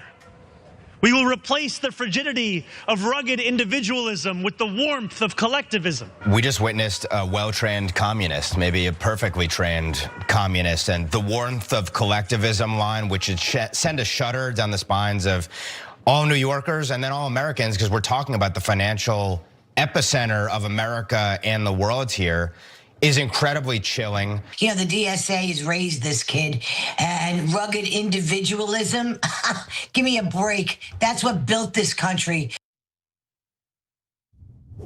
There you have it. Right-wingers are having a collective aneurysm over Zohran Mamdani's inaugural address in New York City yesterday. His promise to embrace collectivism has conservatives across the country accusing him of being the next Stalin. We're gonna hear more about those conservatives in a second, but first, Cenk, your 2 cents. Yeah, so I didn't love the line about warmth of collectivism. I'm gonna tell you why in a minute. But do I agree with the right-wingers flipping out over it? No, I do not. So what do I believe? Well, good news, you're gonna find out after you get all the facts of the story first. All right, so let's get into it. There are just a few we have here gathered for you of the hundreds of freakouts from conservatives online. We have Megyn Kelly, of course. No, actually, we are Americans and we don't believe in that. Then you have Ron DeSantis. He got in on it. The warmth of collectivism. That always requires coercion and force. How many dead over the past 100 years due to collectivist ideologies? Former Congressman Mark Walker wrote this right out of Joseph Stalin's 1928 playbook, forcing collectivism on the Russian people, taking away the individual's right to life, liberty, and the pursuit of happiness. Property is communism in its purest form. America's greatest threat now lies within. Representative Chip Roy added in some Islamophobia to hear for his fear-mongering rather. Marxists and the Islamists are the enemy. The mayor of New York is both. Finally, the former Republican Congressman Joe Walsh criticized Mamdani, but also called out hypocritical MAGA loyalists. I reject what Mamdani says here, but I gotta call out the hypocrisy of every MAGA Trump supporter out there. They're screaming communists while enthusiastically embracing a fascist in Trump. And by the way, MAGA, while you shout, we don't believe in collectivism in America, remember that we don't believe in authoritarianism in America either. In your adoration of Trump, you've conveniently forgotten that. Mamdani has made clear over and over again that he is not a communist, he's a democratic socialist. He promised to pursue those principles during his speech. Listen. Here is what I want you to expect from the administration that this morning moved into the building behind me. We will answer to all New Yorkers, not to any billionaire or oligarch who thinks they can buy our democracy. I was elected as a democratic socialist and I will govern as a democratic socialist. I will not abandon my principles for fear of being deemed radical.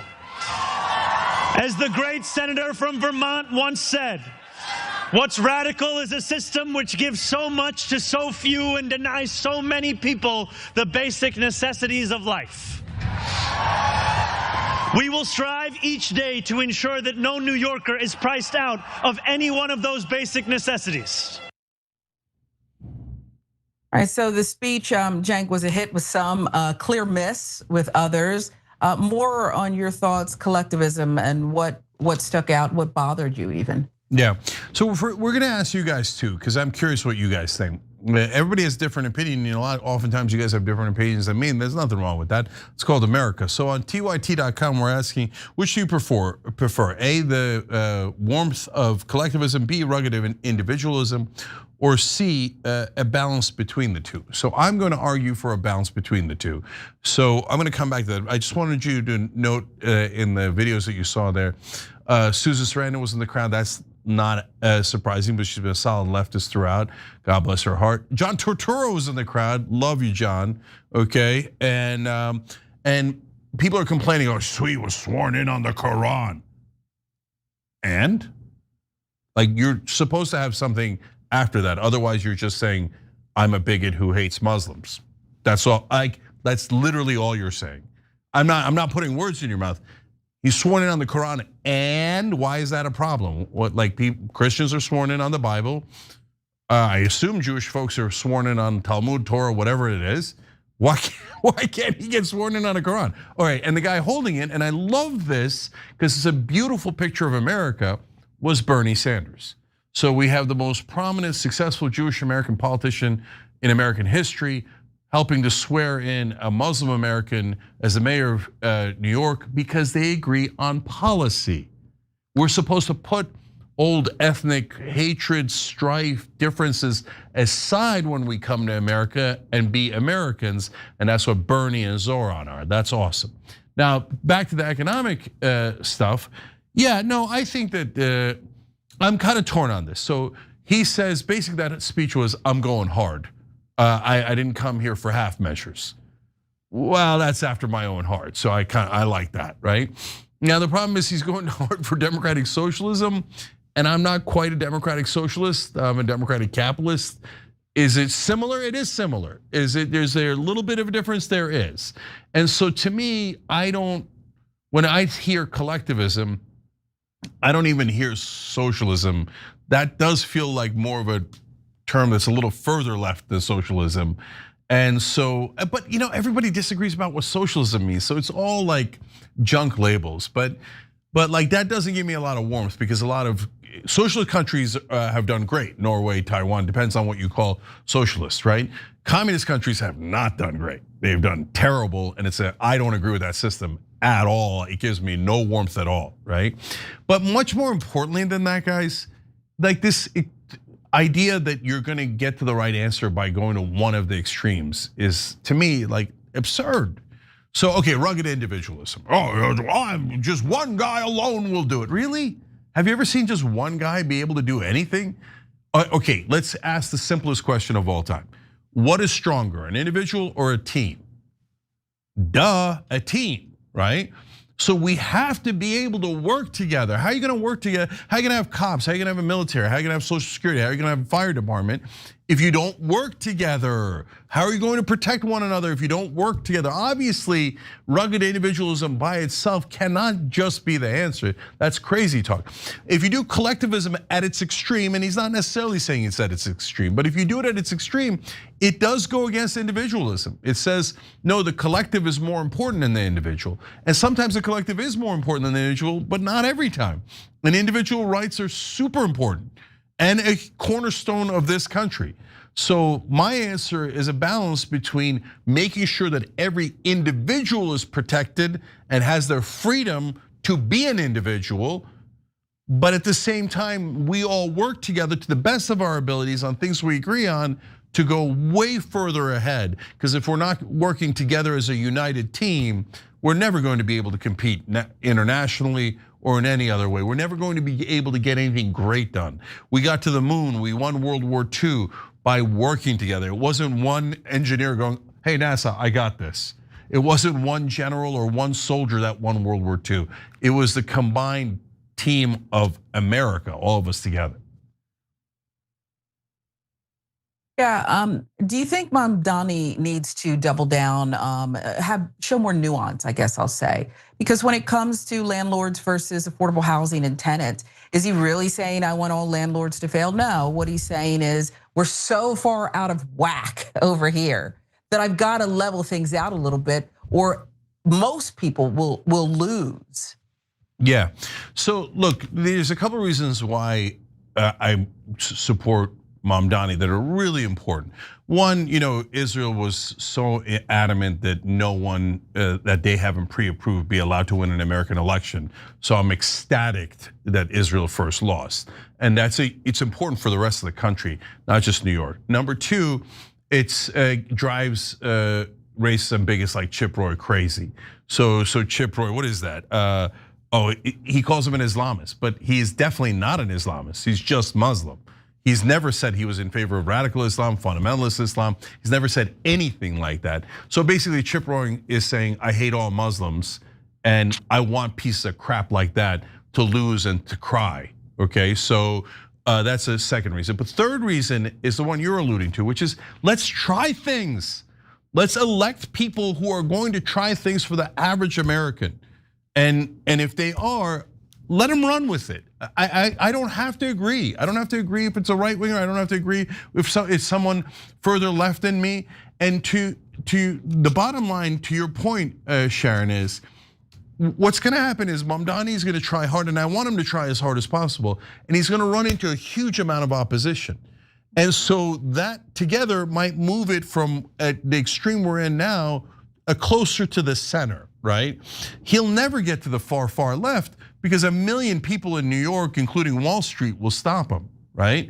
So if he tries as hard as he can, maybe we get closer to the center and away from the extremes that we've been in. Yeah, it makes sense. If there's that little bit of shift, things are so far out of whack and people can't survive. We'll see. Let's take another quick social break and we'll be right back.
All right, back on the show here. Guys, don't forget Noble Mobile is gonna save you a lot of money. No, it didn't change my service 1%. No, it doesn't change your phone number, doesn't change anything about your phone. It takes less than 10 minutes and you start saving immediately. If you're paying over $50, it's a crime. There's no reason for you to throw your money into the street. Nothing else changes. So this month I only paid $33 because they give you money back, and they're gonna give you $50 right now if you make the switch. I'd say jump on it. tyt.com/switch, tyt.com/switch. All right, let's go to YouTube members. Steve1 Y8S says, Mamdani swearing in. One Quran belonged to his grandfather, while the other is a historic copy from the New York Public Library's Schomburg Center, symbolizing diversity and inclusion in the city. I think that's a beautiful American story. I love that, and I love that Bernie held it. Let's go to members on tyt.com. Wind Spirit Feather says, nuance. I love when Cenk talks nuance. Yeah, I heard, I'm not gonna get into old beefs, but I heard a year ago another left-wing show saying that they were now against nuance. And you had to be 100% on some left-wing ideology they believe was the correct one. No, I'm not in favor of anyone who doesn't do nuance, because they're basically saying, I'm shutting off my brain and I'm choosing to be an idiot.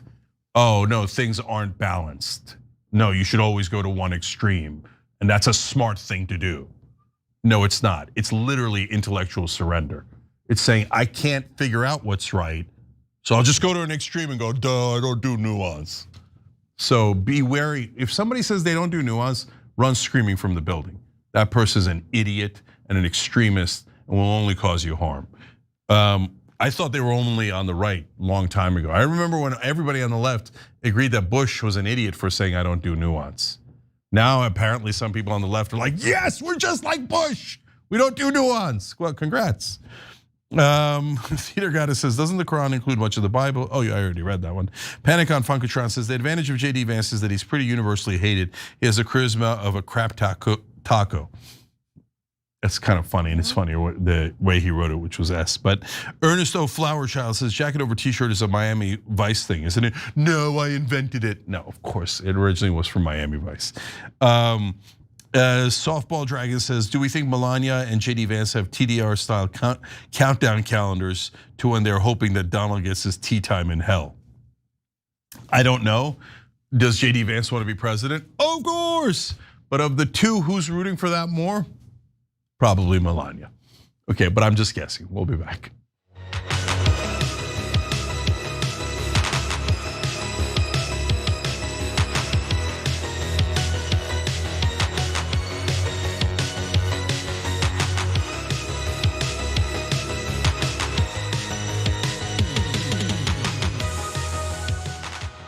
All right, back on TYD, Cenk, Sharon, and Fat Satter. Thank you for gifting 5 memberships on YouTube. You're awesome. Sharon, what's next? Welch on TikTok. If TikTok were owned by Jewish people, nobody has a problem with that. TikTok is owned by Netanyahu aligned IDF donors, the Ellison family. TikTok being owned by Jewish people isn't a problem. TikTok being owned by pro-IDF donating Zionists that want to game the algorithms in the same way that Elon Musk gamed the algorithms, that's the clear problem. Let's get your 2 cents on this, Cenk, right off the bat. Yeah, so I love that. And she's got more where that came from, and we're gonna show you the whole clip in a second. But they make you have this nonsense debate about whether you're against Jewish people owning things. Of course, that's not the issue. The issue is it Israeli propaganda or not? And so she has a great take on it. We'll let her tell you more, and then we'll discuss what the reality is. All right, so that clip of Jennifer Welch was from earlier this week. She went on to call out Democrats for aiding and abetting Israel's rampage in Gaza. Zionists have this idea that they are, better than, and so you have this desire to propagandize a public and whitewash, history in real time. And they even have partners in it in the Democratic Party, a lot. And the American public is having a great awakening to this. And so as I see Benjamin Netanyahu sit there and praise Trump like that, what I think is, oh, Trump allowed him to just start bulldozing everything. Now listen, Biden had a huge part in what happened. And I think that Kamala not coming out in her campaign and being more vocal and having Palestinian voices at the DNC suppressed the vote of the base. Finally, Welch covered Drop Site News reported on how Israel has continued to murder Palestinians after the ceasefire. She then argued that trying to censor the media on behalf of Israel will only lead to more anti-Semitism. Listen. That last part where Drop Site throws in the facts as what's happened since the ceasefire.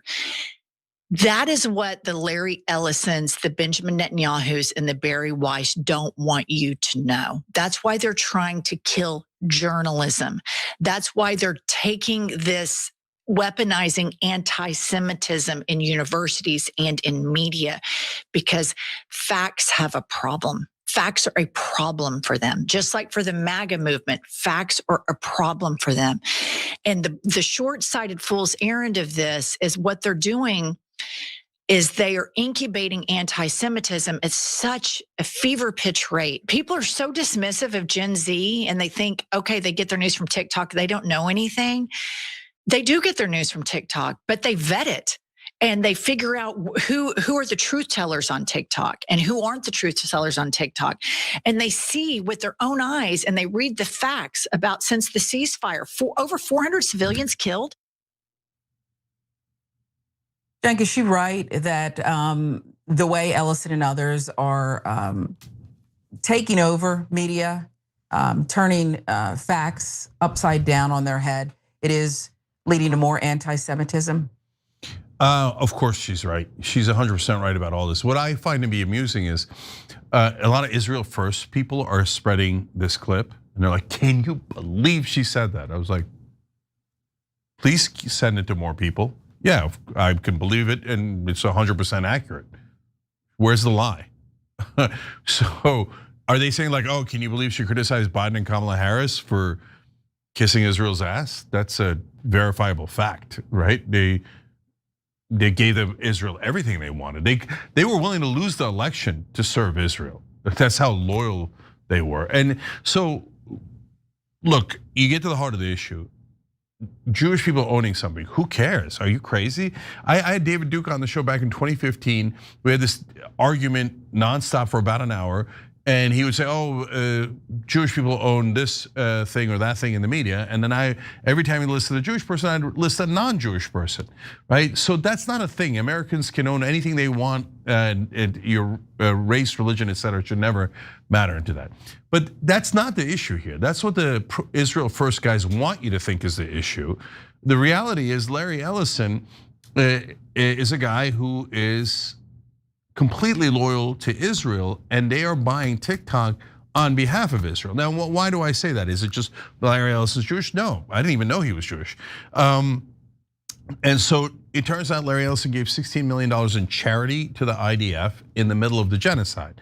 He's like, hey, you guys didn't kill enough Palestinians. I want you to murder more. Here's 16 million, kill as many as you can. It turns out we now have emails from, and that's me putting, paraphrasing what I believe he means by giving them 16 million in the middle of a genocide. If somebody gave 16 million to the Nazis in the middle of the Holocaust, you would say, well, that doesn't speak well of them, right? And so it would not be an anti-German position to point that out. If you say, oh, you can't make that comparison, too late, I already made it and you could suck it.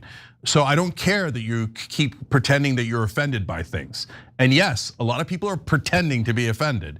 So Larry Ellison in 2015 talked to the Israeli ambassador and said, I'm gonna vet Marco Rubio on behalf of Israel.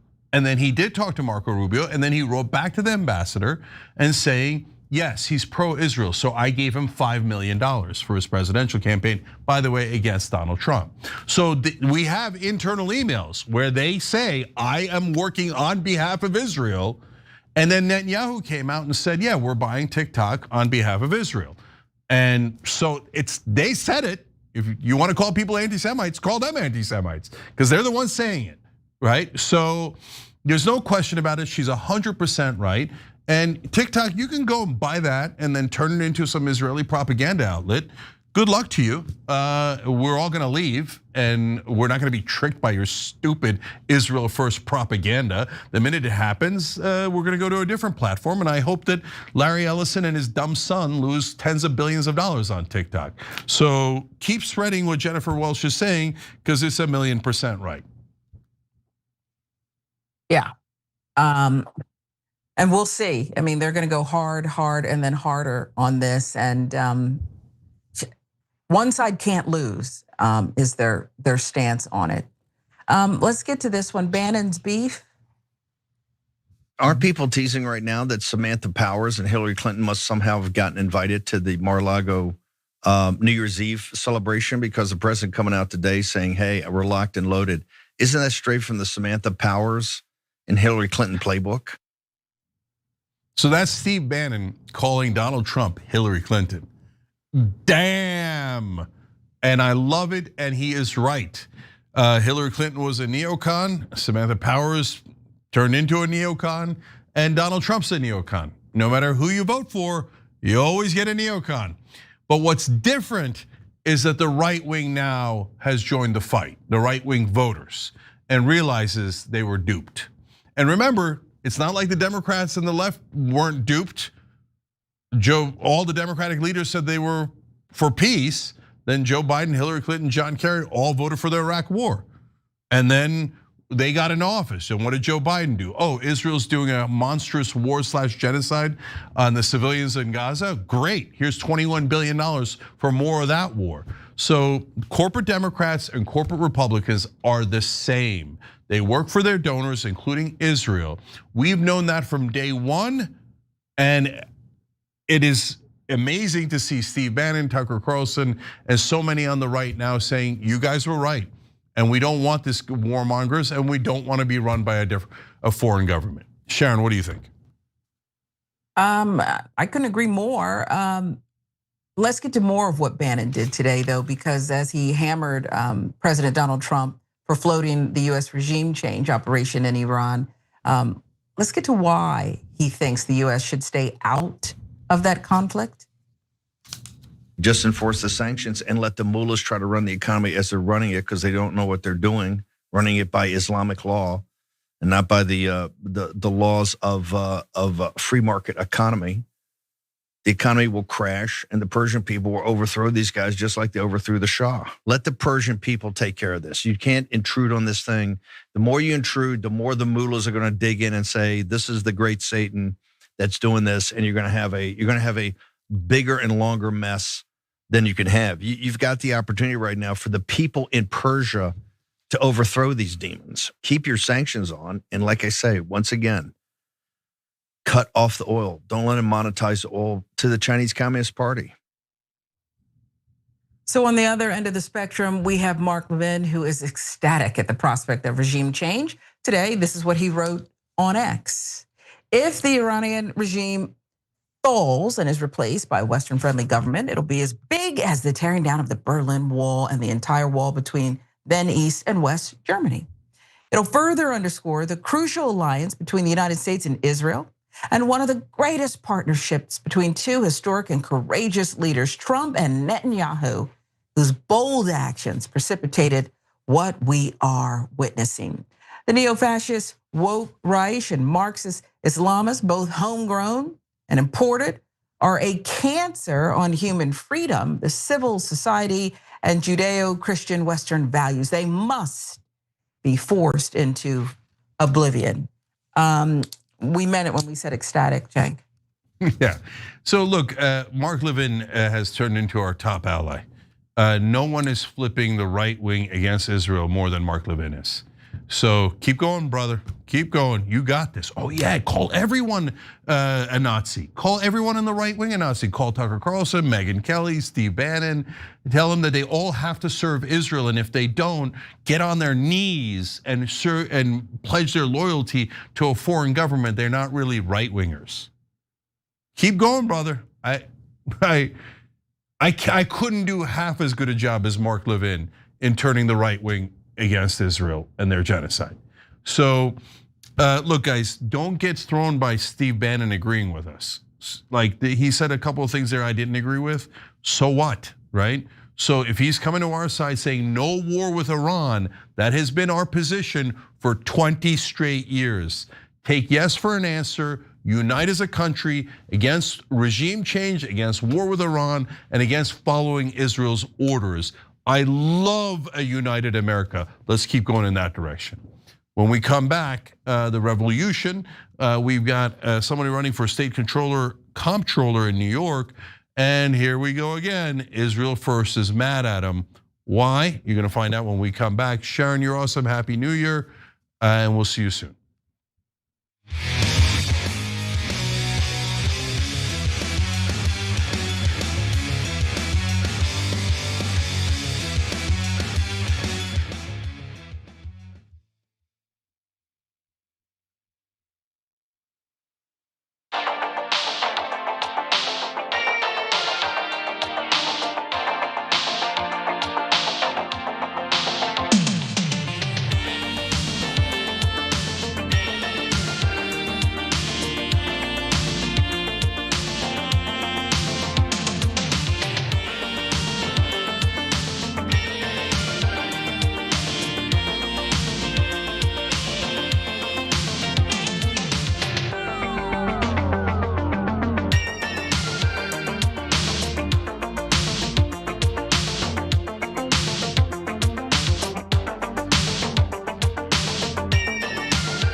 All right, welcome to the Revolution. This is a show where we are encouraging people to change our government.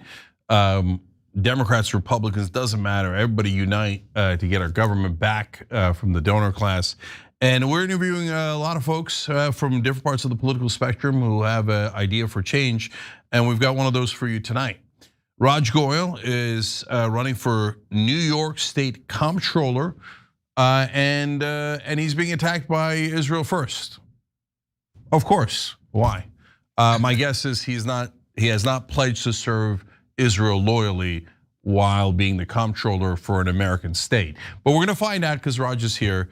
Welcome, brother. Cenk, thanks so much for having me. I'm really excited to be here. Yeah, no problem. Before we get to the Israel issues, what is a comptroller? Well, I like to say in Hindi, it's Raj Goyal in New York. So the state comptroller in New York State is one of the most powerful state executive jobs in all of America. And what it does, it's the chief fiscal officer of New York State. And one of the things, Cenk, that we should talk about tonight, which I'm excited to do, is Democrats have let these jobs go. These are very powerful jobs. And even though Republicans are absolutely terrible at managing the economy, they blow budget deficits sky high, still voters give Republicans better marks on managing the economy. One of the reasons is because on the money jobs, we let them go.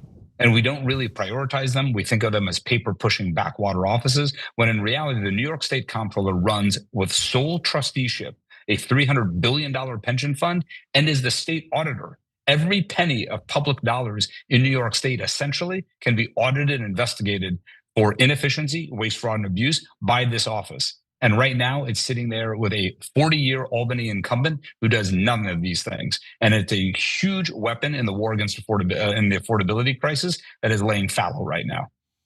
No, I love what you're saying, Raj, because you're totally right. First of all, money is kind of everything. And so where's our money going? And a huge problem for Democrats, honestly, in places like California have been, hey, we give tons of money to address homelessness or whatever, and then you ask them where to go, and they're like, I don't know. I don't know is not an acceptable answer. And so, and you could do a lot of good in that position. So tell me a little bit about the incumbent. When is the race? Who's the incumbent, and why do you think he's not doing a good job? So the current incumbent is a guy named Tom DiNapoli, and so he's had the job. He was appointed to it by a speaker of the assembly here in New York, Shelley Silver, who was actually ended up being arrested for corruption and passed away in prison because of those charges. And Tom DiNapoli previously was a 20-year member of the assembly in Albany. So he's been around Albany for 40 years. He prides himself on not using a computer. He had a story in Politico last summer where he said if you want to email him, you email his assistant and she prints it out for him. And so one of the reasons I mention that is that right now we are not in normal times. We need fighters and not folders, as you know. We need people who will stand up to this authoritarian president, who will stand up for the working class of New York State, of America, and say that we're going to use every molecule of power at our disposal to fight for New Yorkers. And when I grew up as a brown kid in Kansas in the 80s, reading everything I could about the Democratic Party, imbibing everything about Roosevelt and Kennedy and Johnson, and I was very, very up to speed on the civil rights movement. That's why I ended up being a civil rights lawyer when I was right out of law school. What I understood, Cenk, about the Democratic Party was that there was one central core thesis, which was obtain political power and use it to help people. That's why Lyndon Johnson sacrificed a 50-year Democratic coalition to do the right thing on voting rights and on civil rights. That Democratic Party is what I think the moment that we're in America is. The internal fight within the Democratic Party is about that dividing line. And the reason I'm running is that this office is, as I said, a very powerful tool, a huge multi-headed weapon to fight for New Yorkers, and nothing is being done right now on that front. Yeah, and not only do you have those old incumbents who are not doing anything, how could you be a comptroller without using a computer? It's ludicrous. Everything's on a spreadsheet. It's ludicrous not to use a computer. But so that's part of the problem. The second problem is that they're usually the suckers at the table. So if you, for example, know the history of the 2008 crash, or if you just read The Big Short or watched the movie, you know that the state pension funds were the ones that were taken advantage of because they feel like, oh, that's unsophisticated people, and it's easier to rob the taxpayers because they put in incompetent people who don't do anything and just follow orders. And then there's a third problem of who do they actually serve, right? So, Cenk, if I could, that comment you're making, I'd love to riff on that, because what I have found when I was in the private sector, I started a company when I was 40 and we successfully sold it. It was rooting out waste and fraud and corporate budgets. So I know about the way the Wall Street is wired. And whenever there is complexity and whenever there is a layers of like obfuscation, watch your wallet.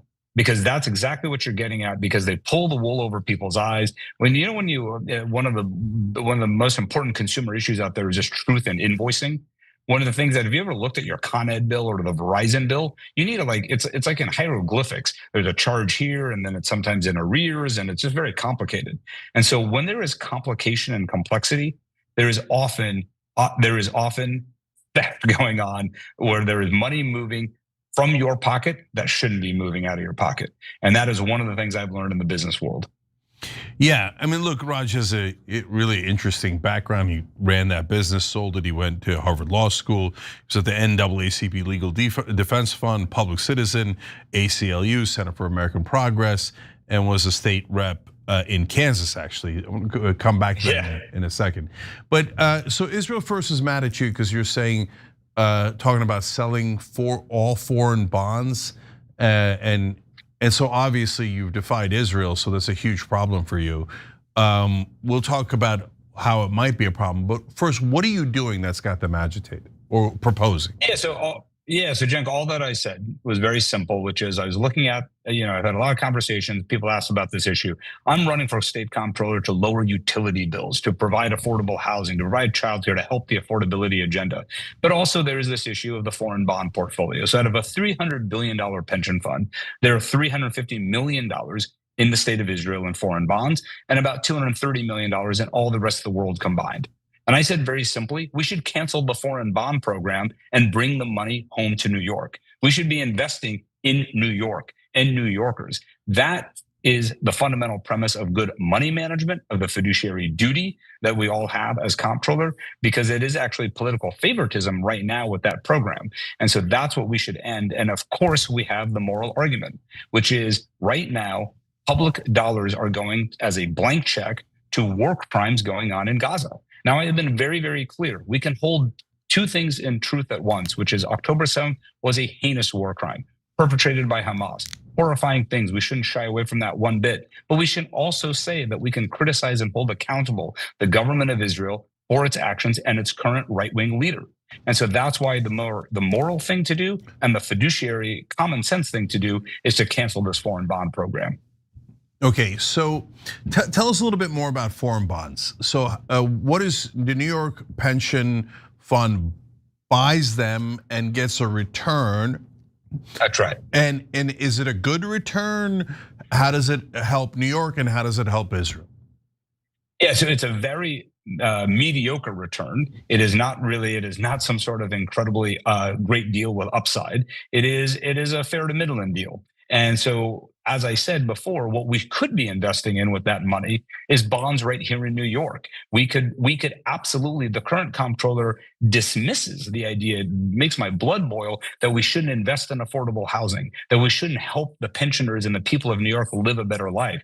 We should be investing in things that not only have a better rate of return, because the current comptroller has actually had poor returns. He has underperformed the New York City pension fund. One of the other issues, Cenk, that I talked about is divesting the pension fund from fossil fuels. And I have made that pledge. My opponents have not. And the New York City pension fund executed this and did this, Cenk, and they had better returns than the New York State pension fund. So we have the double whammy here, which is an office asleep at the switch, not responding to the crisis that New Yorkers are facing. New Yorkers having to choose between medicine and housing, between paying their rent and taking their kid to the doctor. We know what's going on out there. And also, we should have more money in the pensioners' back pocket, and we don't.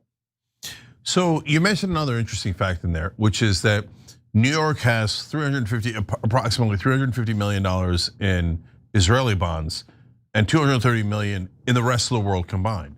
So if in New York State or New York City has invested so much more into Israel than the rest of the world combined, is Israel's rate of return from their bonds so much better than the rest of the planet that we've favored them in New York City over everyone else? Yes, I mean, from an obvious perspective, let's be very clear. There is not a money manager on planet Earth that would say if you were constructing a balanced portfolio that you would have this distribution. Nobody could, on its face, nobody could make that argument prima facie. But there is a history to this program, and that history is understood. And so there is a special program for the bonds of Israel. And so what I have said, and what I think many others have said, is that it is time. Life does change. Facts on the ground change. And right now, a program that might have seemed appropriate decades ago no longer does in the world that we're in and what New Yorkers feel. And again, there is a morality argument in which we should not be funding human rights violations. And we should have people who are unafraid to talk about that. And I just got to say, Cenk, on a personal note, this story popped yesterday. I have had some of the most vicious personal texts from dear friends of ours, or people I thought were friends, have called me terrible names. Of course, we are political candidates. We're fundraising, and we actually have a deadline in 10 days from now, and it's cost me, quite seriously. And so, but I've made the decision that I have to stand up and do what I think is best for the people of New York, what's best for my fiduciary duty as perhaps the next comptroller of the state of New York, if I have that great honor to have. And in doing so, I know that the flack I'm taking pales in comparison to the to the affordability crisis that we have out there and the choices that people are having to make. So I made that choice. I'm proud of it. I'm sticking to my position on this because I know it's the right one. Yeah, and we'll put Raj's website down below as a link in the description box, so you can click on it, and you're seeing it on the screen throughout the interview.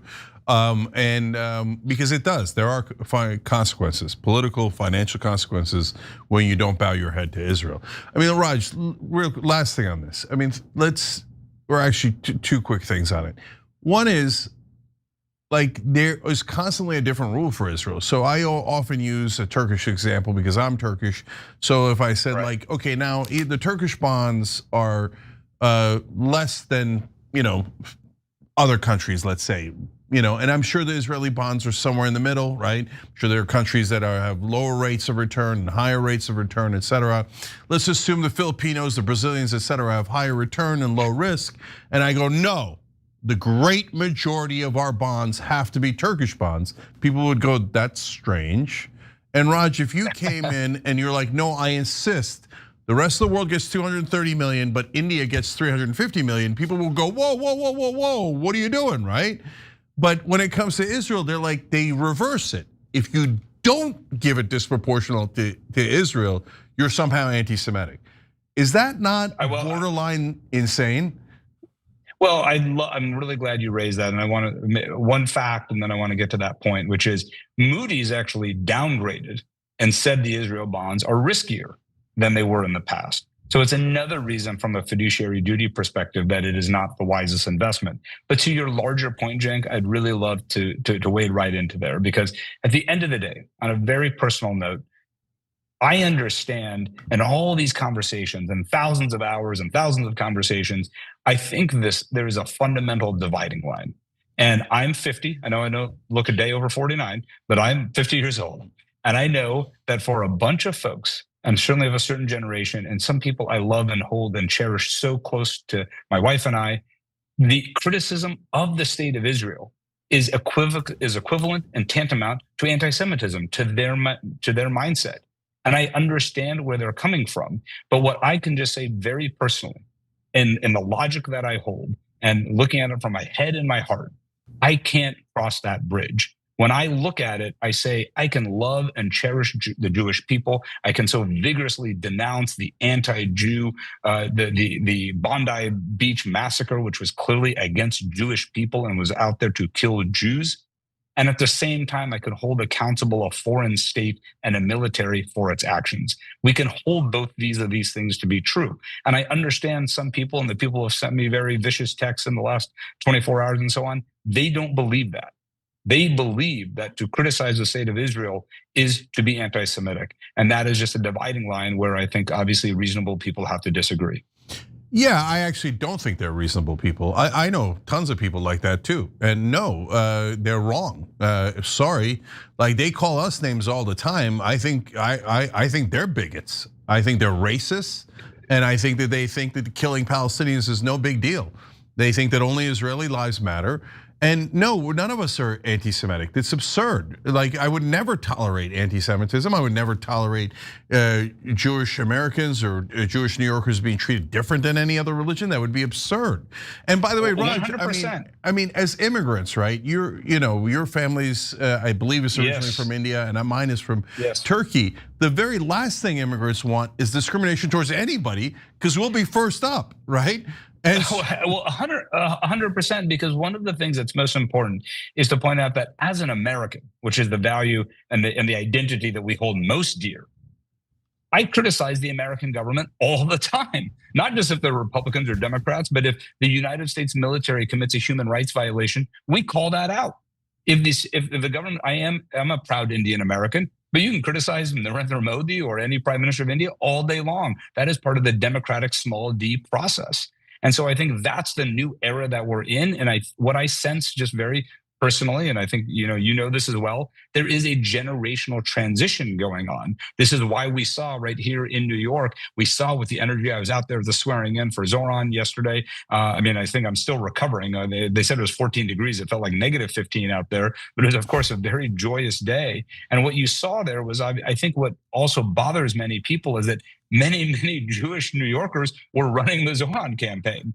And obviously, he did much better with Jewish New Yorkers than a lot of people thought. So we are not only seeing there is not a monolithic view within the Jewish community, but as I said, this dividing line has emerged in which there are now, I think, a great number of people who realize that a foreign state and a military can be held accountable and evaluated on its own merits, having nothing to do with the fact that we love and cherish our Jewish brothers and sisters. Yeah, Israel First is now attacking Jewish Americans too. They are calling them self-haters. They're attacking young Jews who voted for Mamdani, on and on, right? Because they're obsessed. They've lost their minds. They're detached from reality. So if I called someone who had criticized Erdogan, the current president of Turkey, an anti-Turkish racist for doing that, everybody would look at me like I have two heads. What do you mean? That's a ludicrous thing to say, right? But they all say it in unison, like honestly deranged people. Criticizing Israel as anti-Semitic, you're all hate Jews. You guys sound like lunatics who just escaped from an asylum. I'm not interested in that. Okay, so now, Raj, last thing on this is, you mentioned the tax and stuff. So how else has it affected you personally? Are they saying that they're not going to donate, or that there's going to be consequences? Look, I literally right before I went on air had a note from a good friend. I thought to be a good friend who said, he's donating to my opponent, and that he never. And I asked, I said, would you like to talk? He said, no, he wouldn't. He just went off the New York Post article. And so one of the things that I'm grappling with, and of course that's life in the public arena, and I don't shrink from it at all. I embrace this process. I'm very, very excited about this campaign. We're grabbing more momentum by the day, and we're realizing that people in New York and the Democratic Party, they want change. They are now realizing the power of this office, so it's growing by the day. But obviously, I have to say, as a human being, it's not fun to lose friendships and to lose people who you held dear. But I'm going to stick to my position, and I'm going to stand on the principle that I know, which is that I think is best for New Yorkers and for me personally, and the fact that we need a partner, and this new mayor needs a partner in state government to tackle this affordability crisis, and that's the North Star. At the end of the day, we can talk about all these other issues all day long, Cenk, but what I care about most is letting New Yorkers live the best life they can. I talked to my good friend today who runs a small business. Her husband runs a small business. She said, there is no relief for me anywhere.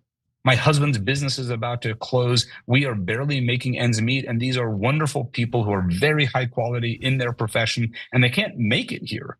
And they're lifelong New Yorkers. They love New York. They don't want to leave. So that's the issue that we're all grappling with. And that's the North Star of my campaign, and should be the North Star of the state comptroller's office. Yeah, and by the way, Raj, they were never your friends. So that same thing has happened to me 1,000 times over. And most of my Jewish American friends, the overwhelming majority, are with me, and they're worried about what Israel's actions are, and they're real Americans, and they're not worried about Israel first, etc. But a small percentage of even people I thought were friends say that I never want to see you again because you've betrayed Israel. Well, so then that means you weren't a friend. I was your token Muslim friend, but only as long as I agreed with Israel. And the minute I didn't agree with Israel, you throw that person away because to you, Israel is more important than a so-called friend or anything else, right? So those people are. Look, I've learned enough in life, Cenk, that people have their views, and again, I respect where people are coming from. I'm going to stay respectful, and what I believe is standing on principle. Because if we stay in that place, and if we hold our principles dear, and we are clear and authentic and direct and clear about why we're standing on these ideas and why we have these positions, I think the truth will win out, and I think that the people will reward us for that. We saw that with Zohran. We're seeing that in Democratic primaries over and over and over again. They can smell a political opportunist, and right now there is, as I said, no defense really from a common sense fiduciary duty for this program. And one of the biggest issues that I'm campaigning on is electricity bills. The Con Ed bill here in New York City and around the state of New York for all the other utility providers keeps going up and up and up. And you know what I discovered, getting back to where we started, Cenk, in my research and the campaign and so on, the utility companies have become complete tools of Wall Street and financial engineering. And so what we have now is, if you think about a utility company, Cenk, it's supposed to take all the energy we have from planet Earth, take it, spread it out to the most number of people possible at the cheapest rate possible. That's the purpose of a public utility. And right now, the CEO of Con Ed makes $15 million a year. They have financial engineering to like get 2x book value on their stock. And it is exactly what's wrong with America in so many places, which we've lost our North Star, which is to help people live better lives. And that's the role of the state comptroller, in my view, and I'm excited to do it. Okay, I want the audience to really focus on what Raj just said. So look, as we get frustrated with the Israel First crowd demanding that we all discriminate on behalf of Israel, no, they have to get more than the rest of the world combined. It's a blah, blah, blah, et cetera, that lunacy, right? Don't lose track of what this job actually does. And what this job, and what you're saying about the utilities is so important, that a lot of the utilities in many different states are actually among the most powerful organizations at the local level, utilities plus real estate. And because those guys have so much interest in the government, they're the ones who actually give the most amount of donations oftentimes, and politicians serve them. They're much more relevant than Israel on a local level, and for a city like New York. And the fact that you've got your eyes on that and you're gonna try to hold them accountable, that's great to hear, and very substantive and terrific. So I'm just giving my opinion on what you said. Thank you.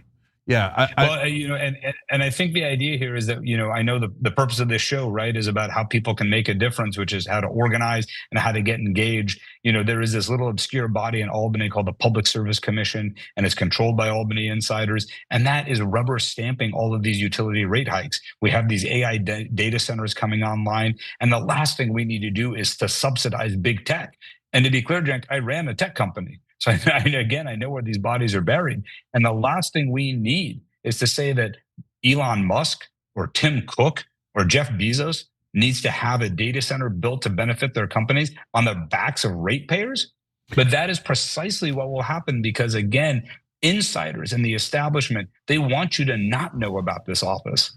They want you to not realize what's going on. They don't want to know about that financial engineering because they like the status quo. Raj, I was going to start to wrap up the interview, but wait, you said something that's really important there, because about the data centers. Because I've been wondering about this. Are they saying that the data centers should be set up in all these different states, and that the taxpayers should somehow subsidize their frickin' data centers? It goes this way, Cenk, which is we don't know. So the data centers come into a community. They of course can consume vast amounts of arable land and of water, especially the water issue is becoming an emerging issue.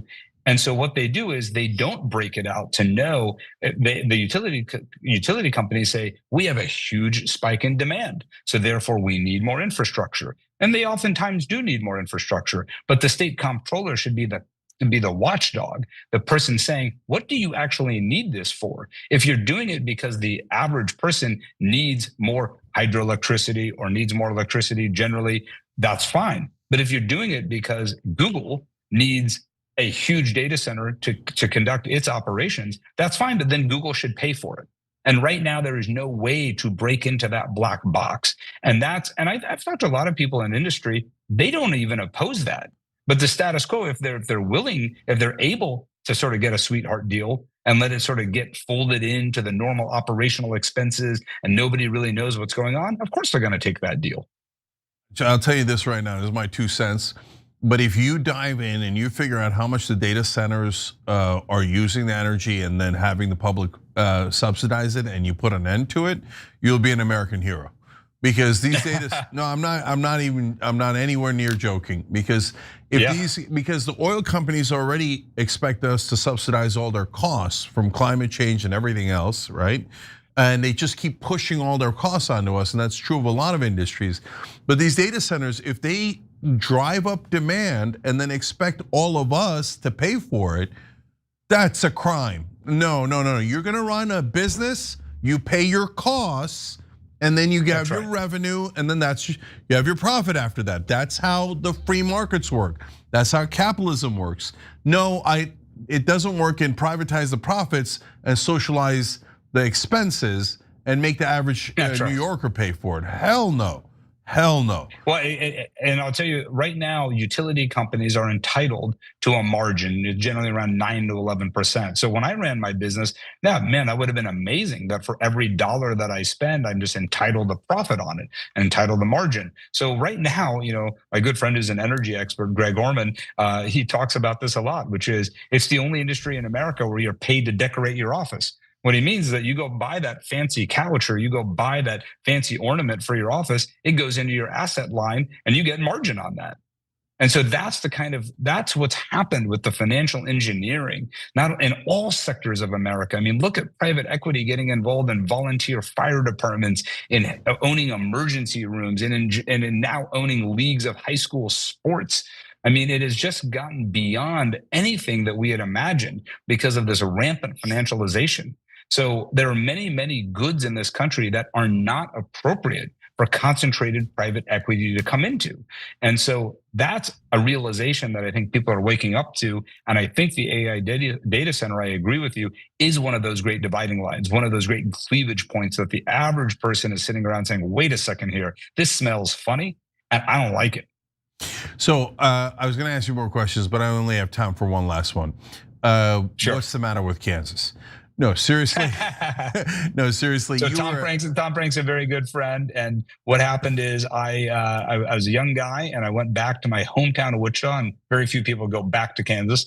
And I knocked on about 10,000 doors, and I won probably the toughest state house election in the country for the Democratic Party in 2006. I took out a 3-term Republican incumbent, so I know a thing or two about taking out incumbents, and was a down the line pro-choice, pro-labor Democrat in probably the reddest state in America. And then I lost the race for the U.S. House to Mike Pompeo, and I did what every right-thinking person should do. I moved to New York, and I raised my family here. And I know you obviously, as we're fellow immigrants here, Jank, I do want to say before I go, the thing I'm most proud of in my life, aside from politics or business, is that I created a joint family with my wife here in Lower Manhattan. So we moved my parents on our block and my in-laws. So my 2 daughters, who are now ages 16 and 13, were raised with all 4 grandparents. Many of us in the immigrant diaspora, we're not able to do that. I never really met my grandparents because of financial constraints and travel, India in the 70s and the 80s. So that's the thing I'm really, really proud of. And I think there's an emerging issue, Jank, around caretaking. I've now lost my father, very sadly, and my father-in-law. And I don't think we have a vocabulary in America and space around what it's like when you're caring for a loved one who's ill. And so that is an emerging issue. Now, of course, we have universal child care that is becoming a consensus here in New York. But I think one thing to watch, Jank, if I could suggest, is that over time, we're going to have more and more concern around how we take care of loved ones for people who are in, of course, not only take care of children, but older parents. All right, that's a great point too. Raj, how do you say your last name again? Goyle, like Goyle. Okay, so everybody check out rajgoyle.com. I believe that's the website. Yeah, rajgoyle.com. Okay, and Raj, thanks for joining us. I'm glad to know about your campaign, and I think you've got some really great ideas. Appreciate you joining us today. Honor to be here. Thank you so much. All right, thank you, brother. All right, let's go get control of our own money and direct it towards actual American citizens and voters. Wouldn't that be amazing? That's the revolution in my mind. All right, guys, for the members, story time. So we'll tell you another fun story for my personal life. Just a little bit of behind the scenes stuff for members that make this show possible. We love you guys. Hit the join button below or tyt.com/join. Come back in a minute.